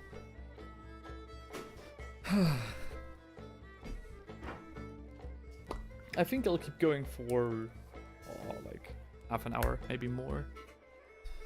We'll see. But what? No, I don't think so. I mean, I would need to stream for a few more hours to get this guy done.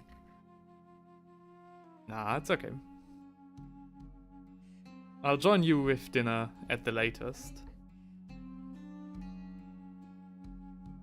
No, we'll see, we'll see. But there will be another stream tomorrow. Alright, okay.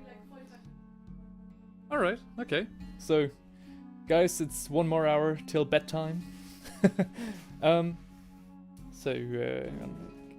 Can't say if this is longer though. Witch hunter hates tech heresy in traitorous despots. I can't say if this is heresy or not, but since Terra limited me on 5 heresy burnings per day, and I saw a Tau contest earlier, you're safe for now. Ah, that's the Inquisitor, how I know him. I know that you're talking to Francois, but you know. Oh yeah. I love his fucking gladius. I do want to paint a little bit of an OSL non-metallic, like an OSL shine on the blade. But that'll still be some time away. So yeah, I think we'll keep streaming for like around 1 more hour. If I feel like it, lol. And then we'll continue tomorrow again and at around like 7 PM to 7 PM is where we will start. By the way, Inquisitor, how are you doing? How has life been treating you? It's been 3 months since my last upload. Whoops.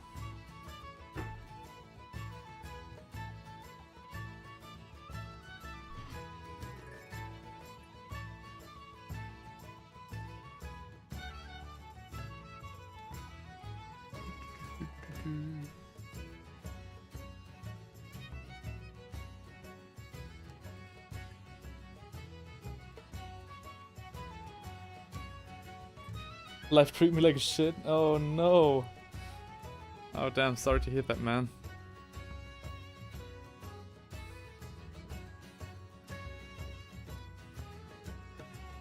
Yeah. There were a bunch of people who had a rough start into this new year from my friends as well. Hope it'll get better soon.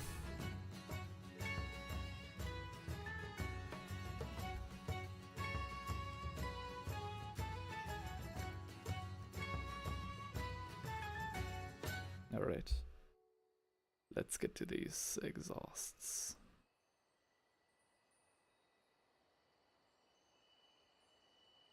Usually I'd use Leadbelcher for these things. Like for the first coat of true metallic metals. Though my Leadbelcher is almost up and I have it in a very specific part of... Basically I've lined up my paints for the Deathcore of Creek commission in a certain order so I can recall how I did them. Because I haven't written it down yet. And I'm quite afraid that if I disturb that order now, by taking that paint pot out of, you know, out of line, then I'll won't remember where I put it.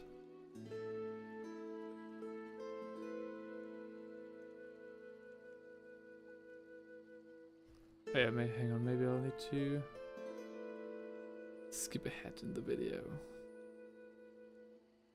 Soundtrack.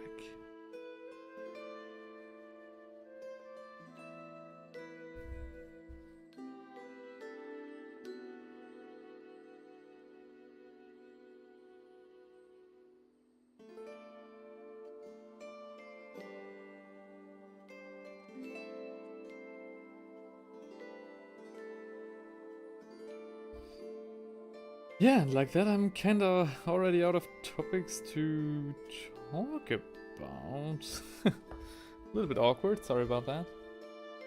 Is this the same thing as last year, still homeless? Oh shit, still a shit landlord and the charges go to court. Oh no. Yeah. So I had that in mind when I asked the question a little bit, hoped for better news than that, but yeah. Damn, really sorry to hear that, man. Really hope that'll get better and resolved soon.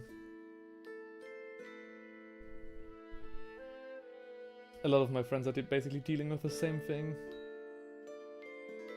that you're dealing with. Not like the exact same, but close. Closely related.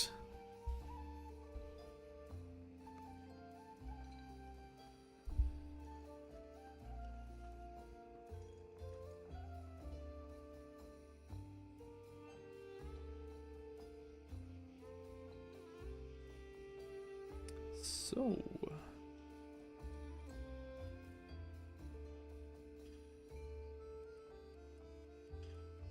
But yeah, again, best of luck, man. With all those things. I hope it'll get resolved in your favor.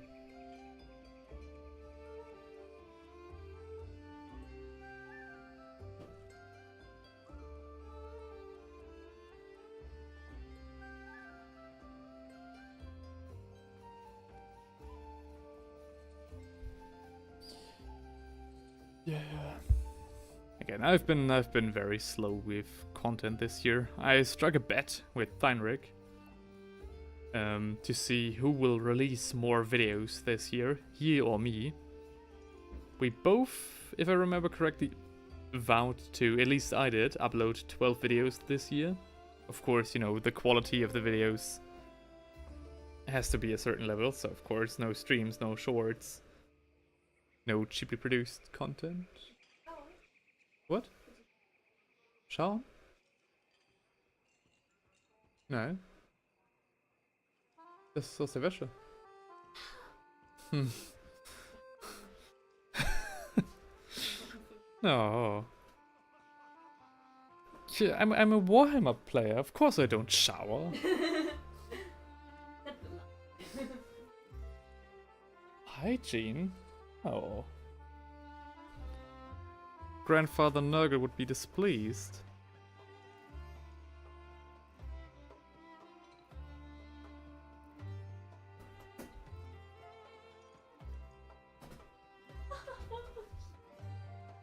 Have your inliners arrived?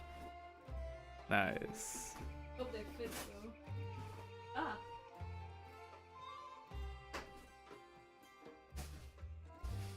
The guy, of course, you know, the delivery guy, the postman, of course, came right when I sat on the toilet. Oh well. Yeah. Can I try them? Yeah, of course. Like, No. Like, I mean, I care, of course, if you have fun, but, no. Of course you can. I'm pretty sure the rollerblades of your inliners are friendlier to the flooring than my own computer chair, so there's that. The experts I talk to say I probably lose. Oh no, because I'm not in the law, but because they have more money and control than... Yeah, okay. Lawyers don't talk with the biggest players of the area. Yeah, damn. That's very much unfortunate. But the same thing that one of my friends also has to go through, basically. So, he also rents a flat of a, you know, flat collective. And they raised rents thrice. They raised his rent thrice in the last 2 months. And he says, like, okay, you know, he can't afford that, but that's also illegal. And the state of Germany basically went after them as well and was like, hey guys, you can't do this. See you in court. And they lost. And then they paid a fine. And now they still do it. So I don't know. Scrap away 10 million years of skin evolved protective oils and beneficial bacteria. And we wonder why skin cancer is such prevalent. Wait, what? Scrub away 10 million years of skin evolved protective oils Oh yeah, right, okay, about showering. Yeah, yeah. Yeah, right, you know? Huh? I don't do that. Huh? Why would I scrub away the protective layer of that my own skin produces with its oil? You know, the baptism. Because you want to Of keep God. your girlfriend. I think That's a of course good an reason. argument. Yeah, I think it's good. I basically have to choose between not losing my girlfriend and not getting skin cancer, guys. Where would you compare that? Because that's what Francois wrote. Do you think if you get skin cancer, I will be the reason? No, of course That's not. what you said. No, that's not I what I heard said. that. That's not what I you said. That's what you said. Guys, is that what I said? Yes. It Chat, is that real? It's what you said. I always wanted to say that. Chat, is that real? Nothing gets you faster disillusioned with the state of the legal system and studying the law. Yeah, I definitely get that. It's like theology students and the Bible. Do we paint this exhaust up the top silver, or do we leave it blue? I'll let you guys decide on that one. Or do I? Nah, I'll overrule you. I'll leave it blue. You guys now only have the choice to either agree with me or not. Silver? No. Sorry. You get banned. So, just kidding. But nah, I think I'll leave it blue. Because there'll be so many other decorations in this, room with the laurels and all of the other stuff. And his lieutenant markings that I think silver would be a bit too noisy. I'm with you. Hashtag believe in. I'm not allowed to read that out loud, man. Huh? What does it say? Tell me. I'm afraid. I can read it out later anyway. Oh, can you? Okay, well then I don't need to read it. No, tell me! Okay, so it's he that says it, alright? Okay. Francois Marion says, I'm with you, hashtag believe no woman, gaslighting is abuse. I'm not saying anything. Mm-hmm. I'm sleeping on the couch today, and we don't have a couch, so... You know how that goes.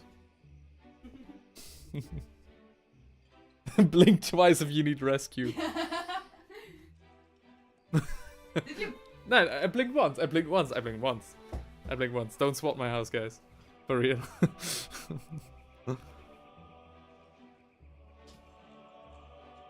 No.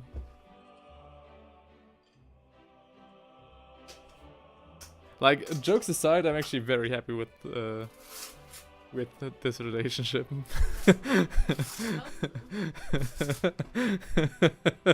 No, I really am.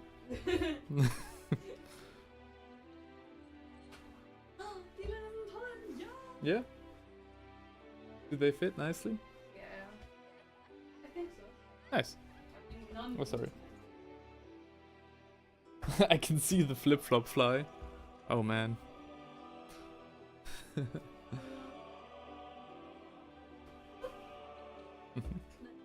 Nice. So...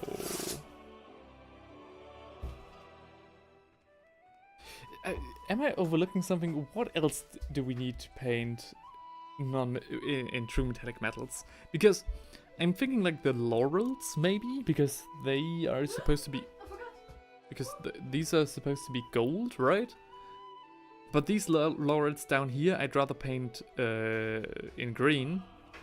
Same with the symbol on his pauldron and the symbol on his knee, which I would paint, in non-metallic metal colors. And the trim, I would like to paint like white, either for 1st Veteran Company or green for the 4th company, Defenders of Ultramar. Though I would have to read up on their doctrine again to be sure if that would fit to his loadout. I think we actually are done with the true metallic metals. I paint laurels with retribute armor, and then BL10 green shade. Ooh, that's actually a very nice combo. Alright. Yeah. I don't have BL10 shade though. I mean, a watered down Caliban green might work as well. I don't have retribute armor as well. Oh no, I am. I have Liberator gold. Not quite the same. And Auric armor gold. Still works, I think. The pipes on the mask. Yeah, the connection thing is right. The connection bits. Yeah. There should be silver as well. Thank you for spotting that.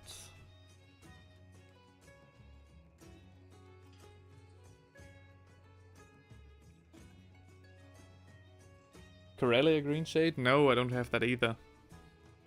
I only have, like, the only green watery color that I do have is Militarum green, and that's a contrast. Like, if you water down a contrast, it almost behaves like a shade. Like, pretty much, actually. But, yeah.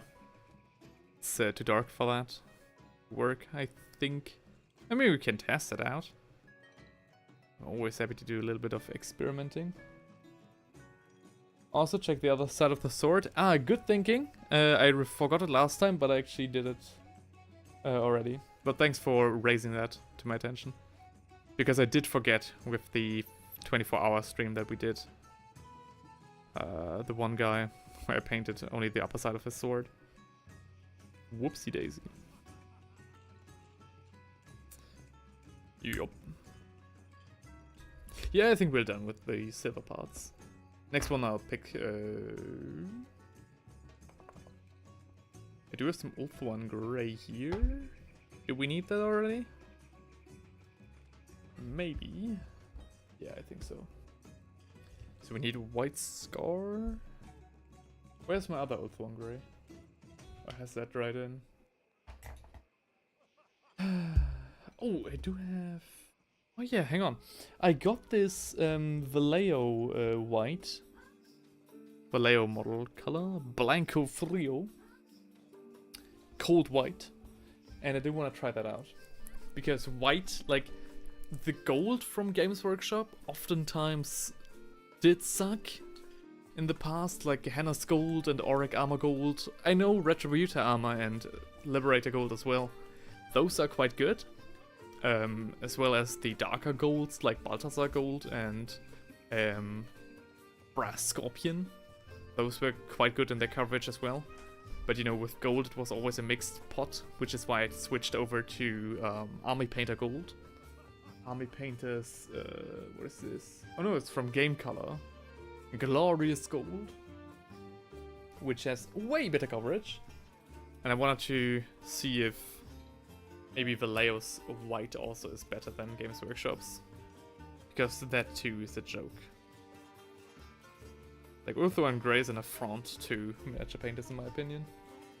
Thinning contrast paints into glazes is the only way I use contrast paints. Same.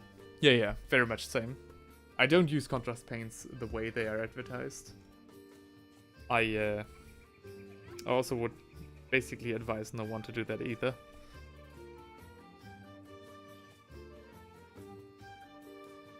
But Jan, what about the people who just started with the hobby? Ooh, wow, this white has a great coverage, damn. Oh yeah, that's awesome. Oh wow, okay, yeah, okay. So Vallejo white is, I think we're on to a winner. But yeah. What about the people who just started with the hobby? Shouldn't they use contrast? No. I don't actually think so. The results with contrast paints are just too volatile and you really don't learn anything about painting miniatures. Which sounds a little bit elitist, but again, in my opinion, I value paints that help you achieve a consistent result exactly how you want it. And so I just advise you to pick up a layer. Like, if you layer a miniature and then shade it, that's completely different than when you just prime a miniature white and then paint it with contrast. At least in my opinion. Regarding the over-detailing in recent minis, I am all in for more details as long as they are optional. Sadly, there's a trend to add it directly to the base mini, making kit bashing and modding. Yeah. I see that as well. Like the kit bashing and stuff, I definitely see that. I'm like very much a noob when it comes to kit bashing. Though every time I did try it, I already came across the problem that you're lining out. So yeah, definitely see that as well.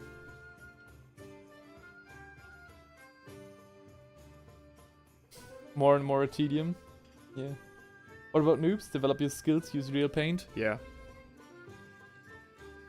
And really, like, as a guy who has spent 10 hours, 10 years of his life painting miniatures, you know, painting hundreds and hundreds of miniatures for days on end, I think painting miniatures is actually quite easy. No, but I think, like, for real, like, all jokes aside, like, using a layer and a shade, or even just, you know, a layer, really is not hard. It really is not. Maybe, you know, you're a little bit off on the consistency at first, maybe it's a little bit chunky, but, you know, 10 miniatures in, you know how to do it. Whereas with contrast, you'll never learn how to do it. And the results will not look good. At least in my opinion. And also with contrast, you have so many different, like, you have very good contrasts that have great coverage, you have contrasts that look like ass, even when applied under the best conditions. I really am not a contrast fan. I think every stream I'm talking about how little I like contrast paints, but just how it is. What am I supposed to do?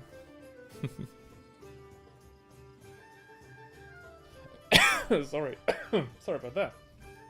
Need to drink something.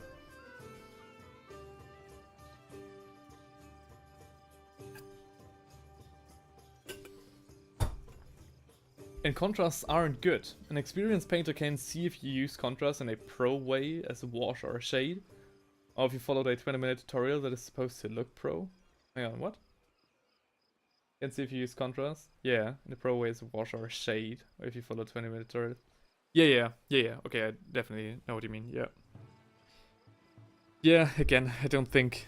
I don't like him. I just don't like him. The only contrast paint that I ever used, pretty much exactly how it was I was supposed to use it, was Apothecary White. And the only reason I used that was because it made really nice, you know, a little more subtle shadows on white cloth.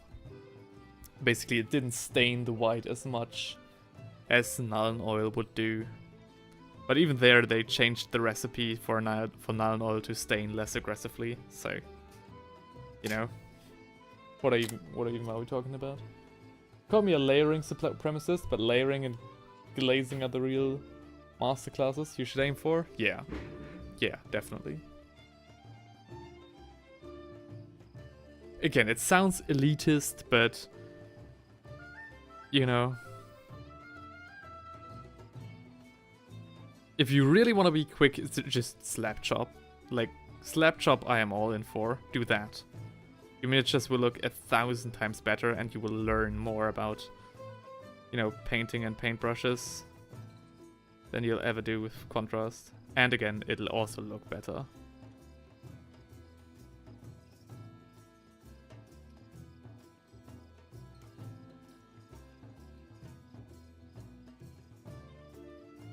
Yeah, I think the white trim is the right choice here. Wildwood contrast on tree bark is okay. Yeah, again, you know, under certain circumstances, again, Apothecary White on white is good. It's good. It's good. Imperial Fist as like a glaze, or like any contrast as a glaze, it's okay, it's good. But the way that they advertised it, no. No!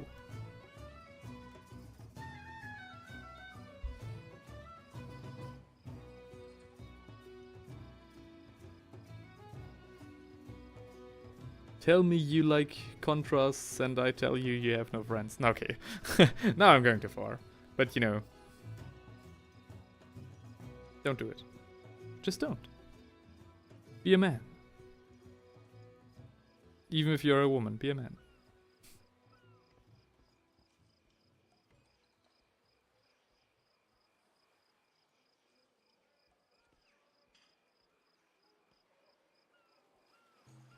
Also, I think that people who use contrast and, you know, think that, oh, this is what painting is all about, and then they wonder why their miniatures look so different to everyone else's. I don't know.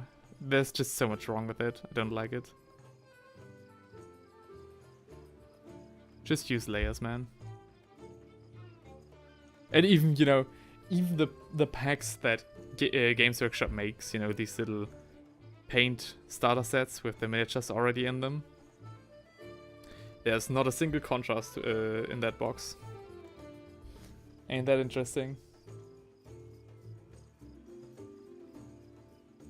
Ain't that interesting?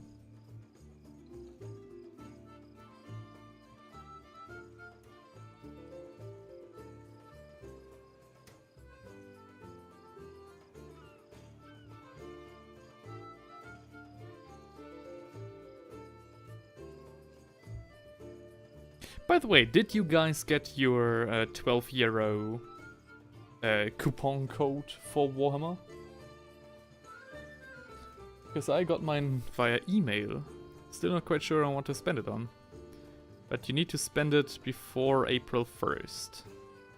So quick reminder to all those who have not yet spent their free Games Workshop coupon code, which is like as rare as a unicorn. And if you did spend it, on what did you do? We need to keep those filthy contrast users off our painting contests. That needs a solution. AFI test of jokes too spicy? Okay. Contrast paints because no one buys Citadel air paints. A what? Citadel air paints? Oh, the airsoft paints. Oh, yeah. The airsoft paints, the airbrush paints, yeah.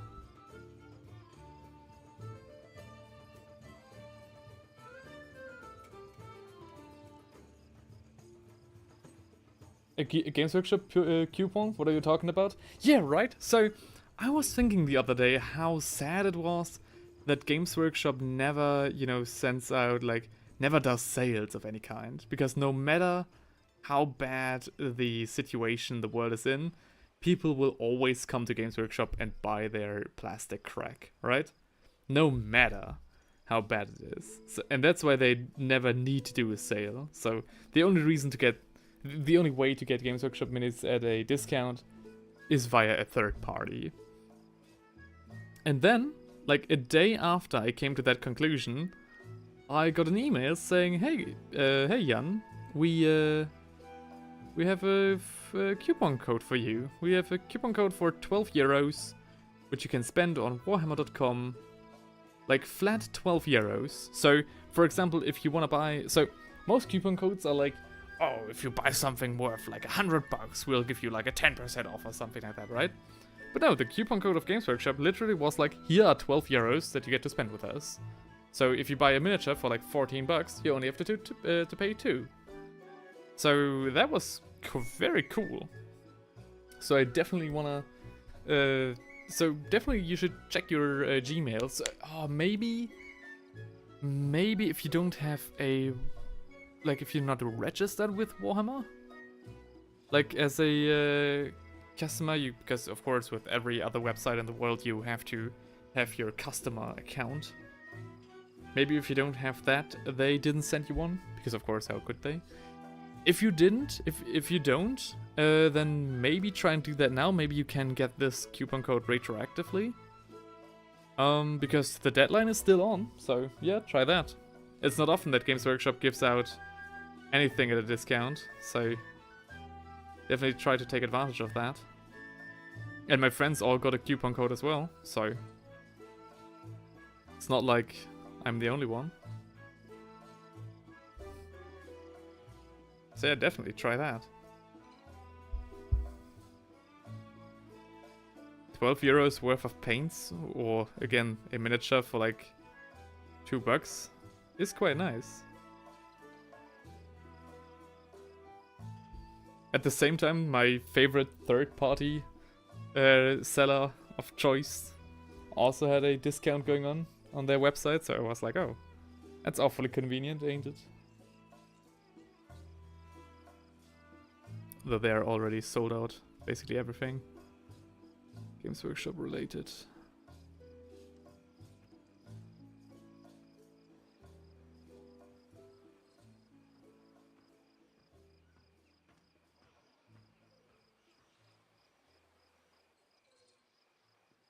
By the way, I'm saying €12 because of course I'm European, though I'm very sure that if you're American it's $12. So it's 12 and then it depends on what currency you have. I hope that if you're Russian also you'll get a little bit more than 12 rubles. But I don't know.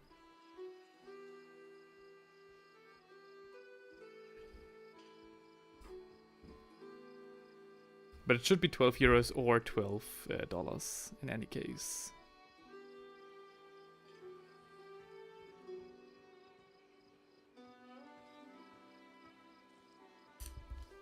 Ooh, okay.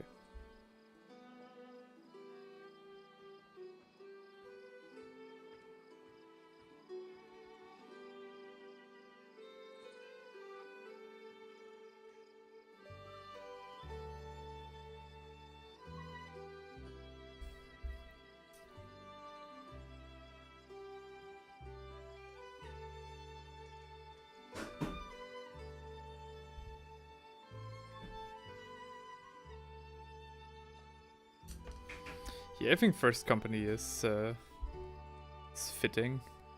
I think we do need to do a little bit more of, you know, shading and stuff like that on the pauldrons in terms of like the white. I think if we just left it plain, it would look kind of boring. But we got a little bit more contrast in there. Be quite nice.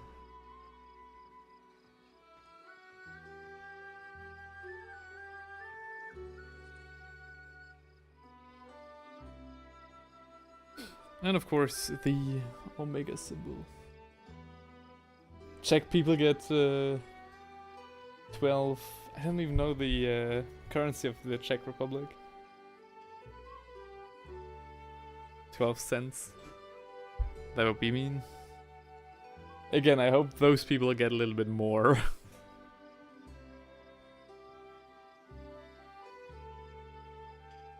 Of course, a British person gets the most bang for their buck. £12. £12 in it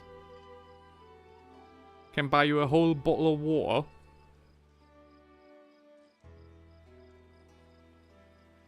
But yeah.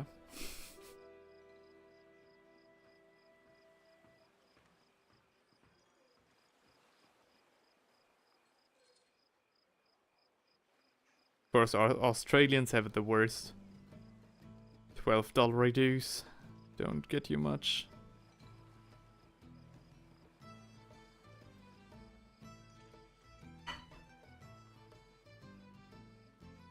So... yeah, that looks quite ugly. Completely botched that. Whoops.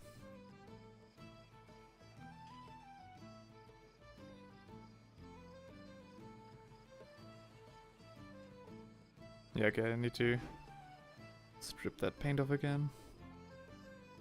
Oops, sorry.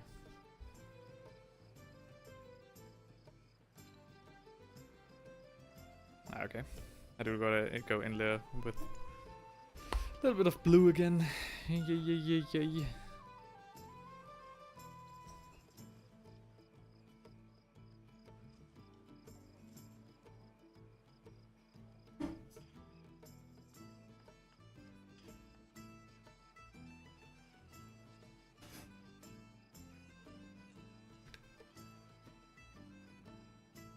I mean, while I'm already at it, I can also go along the pauldron here. 12 yen. It's less than 12 Czech. I think it's krona, right? Czech krona. Yeah.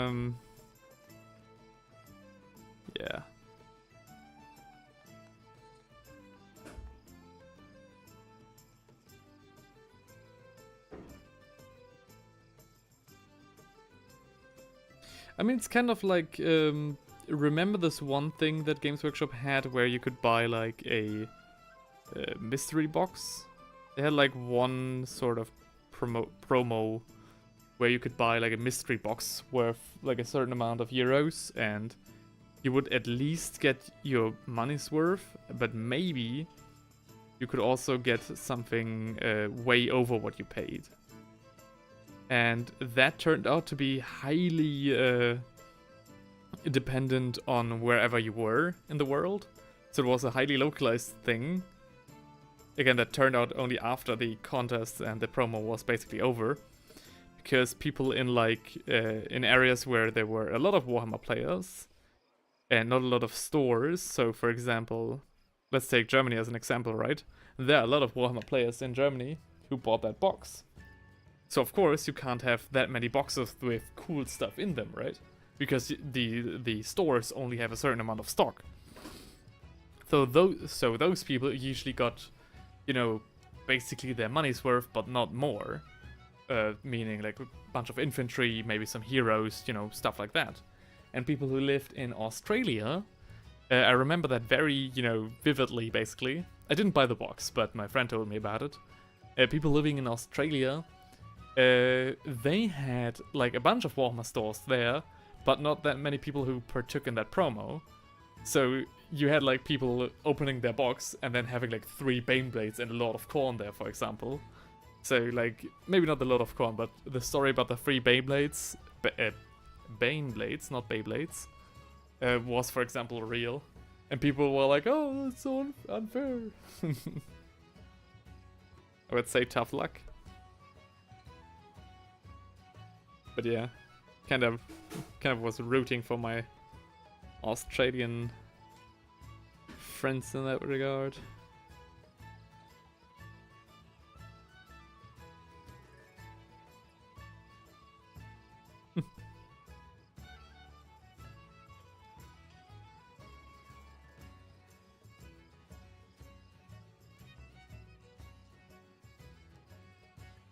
Four Baneblades? Yeah, like there was one story of a guy who opened his package and he had like 3 Baneblades and something. Of course, stuff like that is easily doctored. Maybe he just, you know, put 3 Baneblades that he already had in like a cardboard box and made the post. But, you know, of course, just as easily done. But I'm willing to suspend my belief for that, because it was up to the store clerks in the area to decide on what they put in there. So, you know, maybe somebody was like, oh wow, he's the only guy who ordered in my area, let's give him a big deal. So yeah. 4 Baneblades, but the corn is the unrealistic part. I mean, yeah, you know, I don't want to overplay it, right? I don't want to overplay it. So what do we do next? Of course, the Omega symbol down here is a little bit botched. I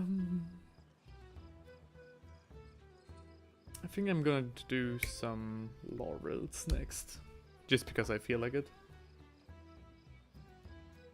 No other reason. Caliban Green. Caliban Green? Yeah, Caliban Green. For the laurels.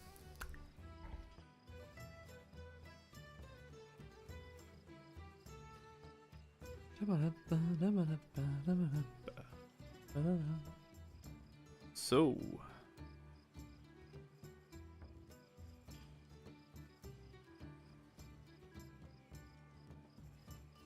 Can you guys see that? No. Okay, cool.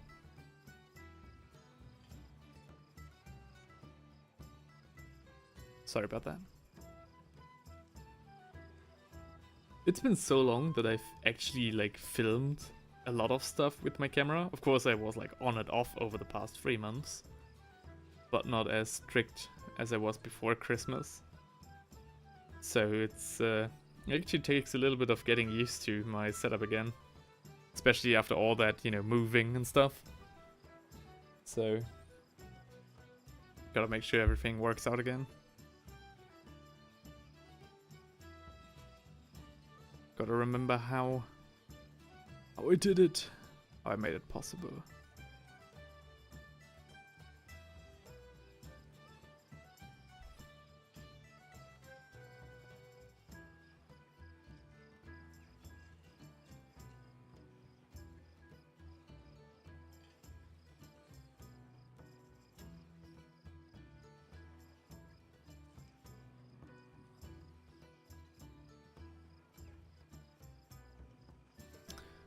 Alright, so the laurels are fully painted.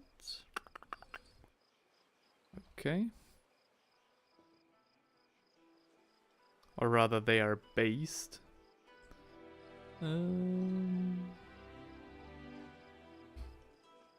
Oops, sorry. Based laurels. Next I think I'll just do the gladius. Again, just because I feel like it. What do we do? What do we do for the gladius? Are we going to take some Monthing Brown or some Dryad Bark? I think Monthing Brown will serve us just fine.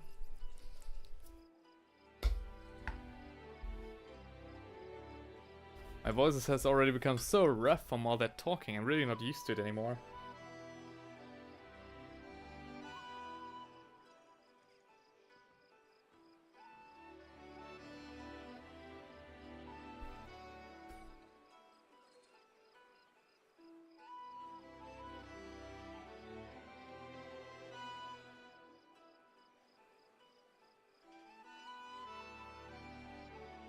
And then do more streaming?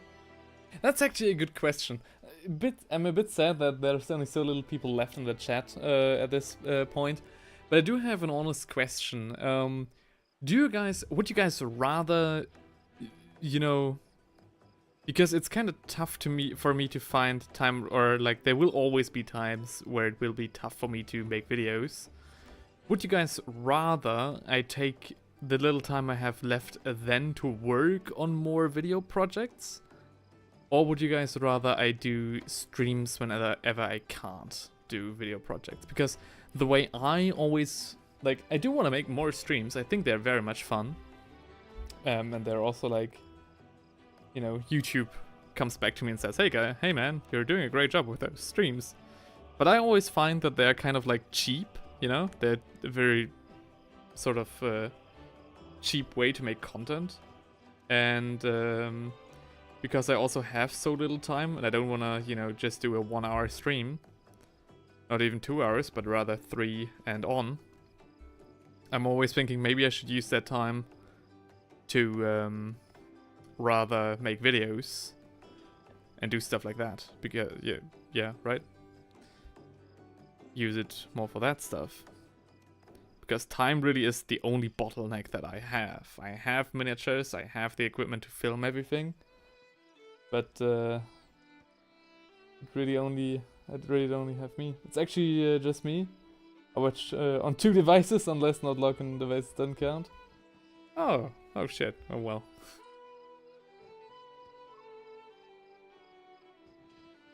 Are the glory days of my streaming already over? Nah.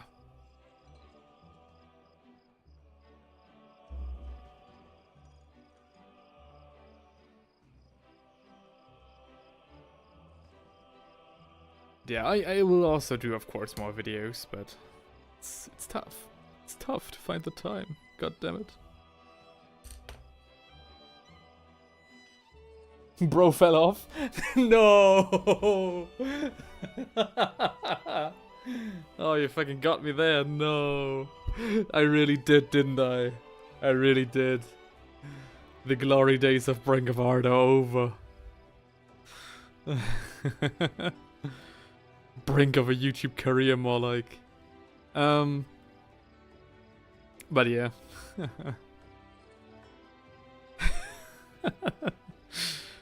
Kinda.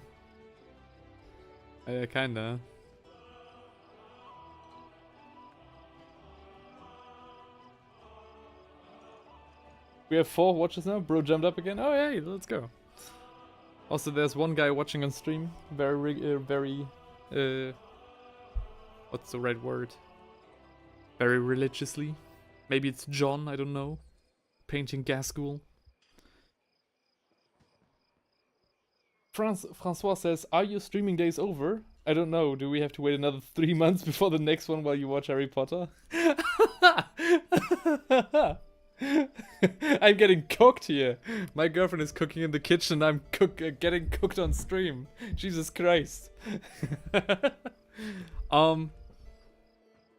No, you don't have to wait for another 3 months. You hardly have to wait 24 hours for the next stream. The next stream will be tomorrow at like either 6 or 7 p.m. CET. Or MET, I don't know what the right word is. The European time. German time. So no, okay, you don't have to wait for the next stream. But for the next video you might have to wait a little longer, for which I'm very sorry. But again, the days of like extreme labor intensity are for a few weeks over, and then that time I really want to catch up on videos and all the other projects because I have so many miniatures. I do want to get them done. And before I can't find time for anything anymore due to my diploma, I'd rather, you know, I still want to get to 10k subs this year. Kinda hard to do with fucking no uploads. Jan only watches Lord of the Rings. Oh, I actually haven't watched that in quite a while now. No, I always wanted to catch up on Harry Potter because I read the books and watched the movies when I was still very young. And my girlfriend and her family are very big Potterheads. And she reintroduced me into those movies and we watched them over the couple of weeks. We actually finished them earlier than I thought. I was like, okay, this is going to take half a year, but no. You have been lied to, Inquisitor, because he was watching Harry Potter? Yes. Yes, I truly fell off, Inquisitor. I have been re-indoctrinated.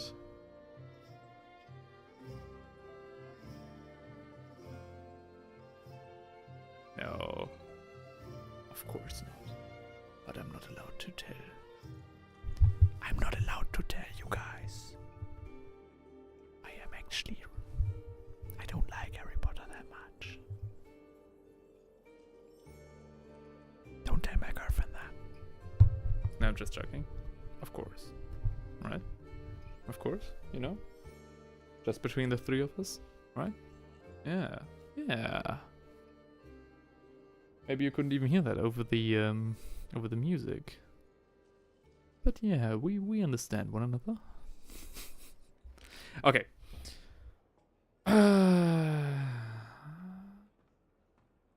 That's parchments down here.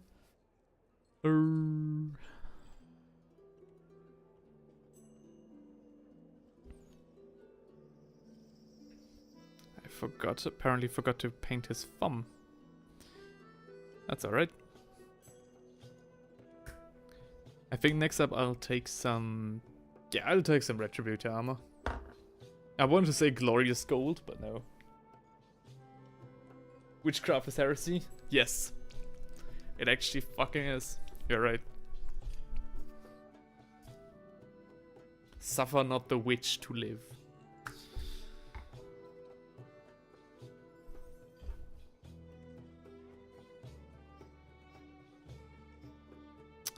I'm pretty sure.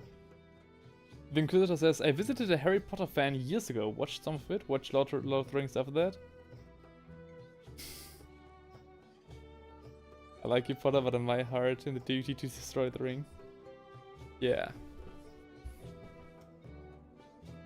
I mean, the thing with Harry Potter was, when you watch it as a child, you don't really get what's going on. Like, at least I didn't. Maybe I was even dumber as a child.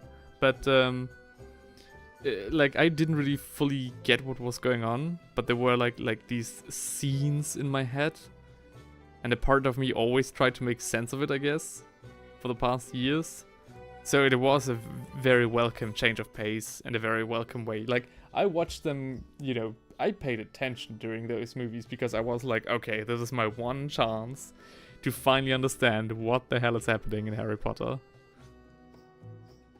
And my girlfriend, being the sage of Potter lore, she told me everything there is to know, because she read the books, she watched the movies, and she listened to the audiobooks as well, for good measure. She knows everything.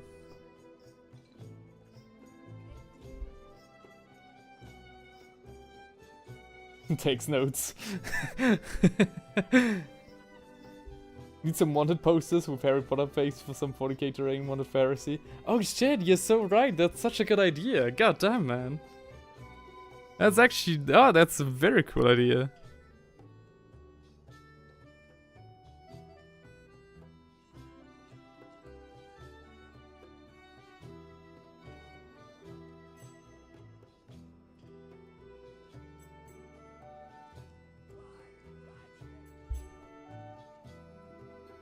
Yeah, Retributor armor is a very cool looking gold color. Actually not as bright as I thought. Maybe I didn't shake it properly? No, I most certainly did.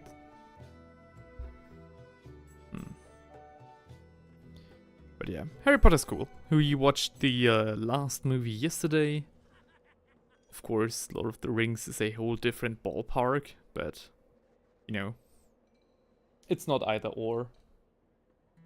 I enjoyed watching it. Though apparently the books are way better. I only read till the 5th part when I lost interest. Because the deal basically I had with my mother back in the day was that, you know, I wanted to watch the Harry Potter movies as a child. And my mother was like, no, you're too young. But if you read the books first, then we'll allow you to watch the movies, because nothing in the movies, you know, there will be nothing in the movies that could, like, I don't know, strike you by surprise, for example. Like, you basically know everything if you read the books. And I was like, okay, that's a fair deal. So I very quickly read the books to then watch, you know, be able to watch the movies. The problem was, though, that when I started reading the books, the movies weren't all out yet. In fact, the last Harry Potter movie came out in 2010, 2011. At least the first part of the Deathly Hallows came out in 2010. And so I basically lost my incentive when I got to the 5th part. Because I was like, oh well, you know, now there are no more movies. I'll just wait till the next movies are there. And I guess, I don't remember exactly, but I guess I just lost interest in them. I think around that time when I dropped Harry Potter, I basically discovered Lord of the Rings and watched those movies. And then I was like, okay, yeah, that's the shit. Because Lord of the Rings is, in my opinion, easy to understand in, like, with all ages. At least child me understood Lord of the Rings a lot better than Harry Potter.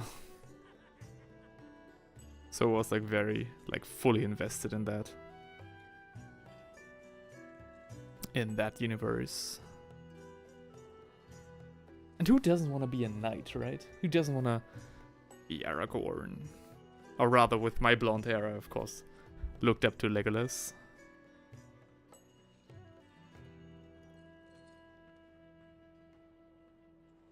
And I became an elf enjoyer.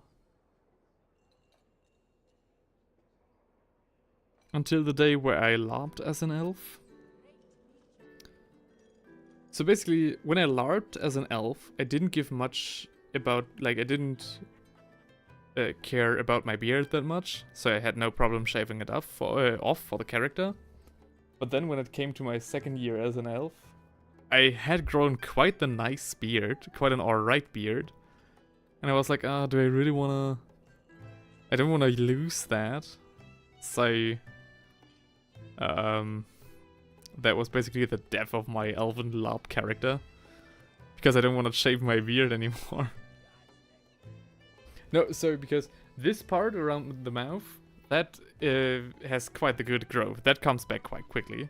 But on the side, like this, whatever this is, the tragedy happening around my jawline, that actually takes quite a lot of time to grow back. And it looks just so ugly when it's not there. Or only there in patches, so I don't want to do that anymore. JK created a nice place to have your fantasy glaze too. Talking, imagine the world you feel pity for and never be able to live in. Yeah.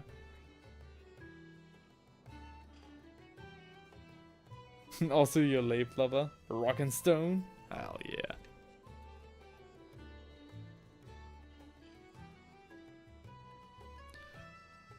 Do I hear a rock and stone? Rock and stone, rock and stone. But yeah.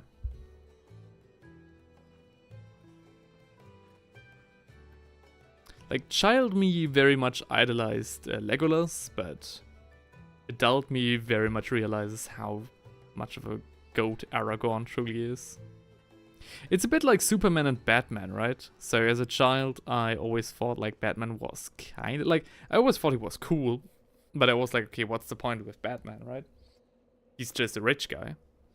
And then as an adult and like teen, I realized, hang on, Batman is actually the GOAT because he's just a mortal man. With, of course, you know, incomprehensible riches and all that. But, you know, he still is a mortal at his core. So yeah. You have to let it grow to its maximum length before shaving, if you want it to grow longer and thicker. I've heard that's a myth. At least it didn't work. It doesn't work for me. So I would like if my beard like would grow up till here, for example, but it really doesn't. Only like singular hair. It's weird. It's not good.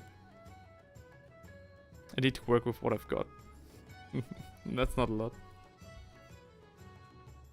Again, the growth around here is very good, but the growth everywhere else is just tragic. Oh, there's a the Ultraman. I think the white pauldrons are quite nice. I think I'll keep that. I don't think that we should. Maybe I'll ask my friend for his army composition to see which companies he's already got. I know he's got Uriel Ventress, and I once gifted him 3 Primaris Excursors for the 4th company. So he's got a few of them. But again, like with this kit, I think like the way this man is kitted out, I feel like 1st company is in order.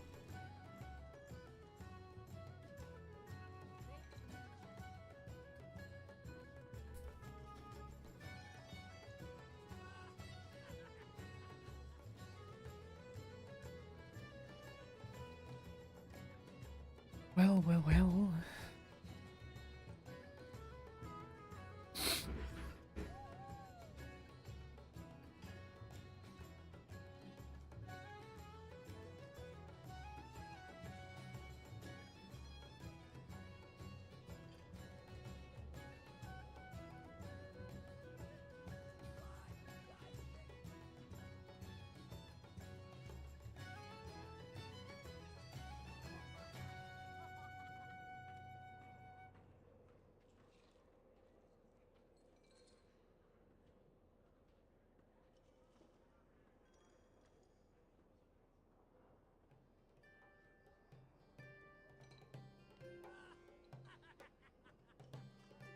Okay, sorry, I need to be quite focused for this Omega right here. Get it right. I'm a guy who likes to get his things right the first time. A myth? That's just malarkey, spun by people who don't like looking scruffy. Yeah, I mean, it's so hard, like, I mean, there are so many myths around hair growth, and I don't know which is true, which is not. Like, my grandma's a hairdresser, has been a hairdresser all her life, and like, she sometimes tells me things about hair growth, and then I hear like from other people like, oh yeah, that's been a myth in the like 90s or so, or in the 80s. So of course she wouldn't think that, even as a professional hairdresser. So I don't know, man. I wish I could grow a beard. Yeah, that's true as well. Not everybody can grow a beard. I'm quite lucky that I can. that sounds more dramatic than it is, but you know, I'm happy with my beard. Quite content. Okay. So the next things with this guy would be the markings of a lieutenant. We need to do the parchment. We need to do the sword. There's actually not that much more to do. At least I think. My mutton chops stick out 9 inches on both sides. Jesus Christ, 9 inches, dude? Wow. I can see them in my peripheral vision. Wow. Now, who you gonna believe? A beardless woman or a man with a beard? Well, damn, I can't argue with that, man. Shit.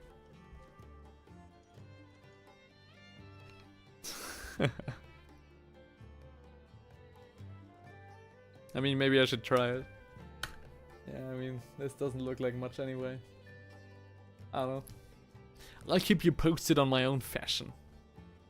As for now, I think we're about to end the stream.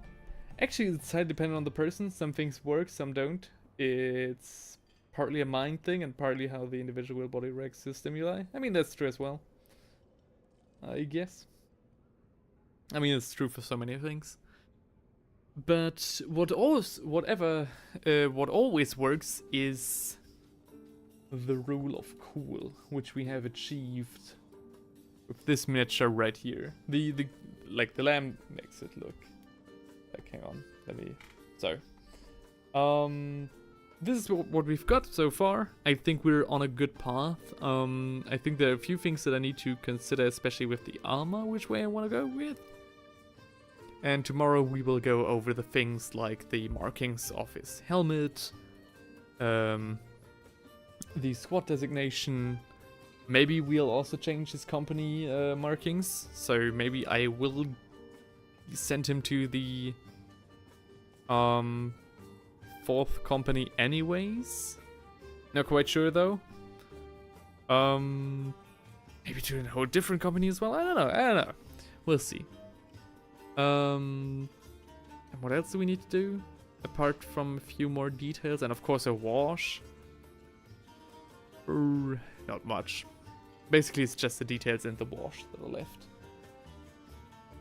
So, I think it's time for me to end the stream. It's been a lot of fun.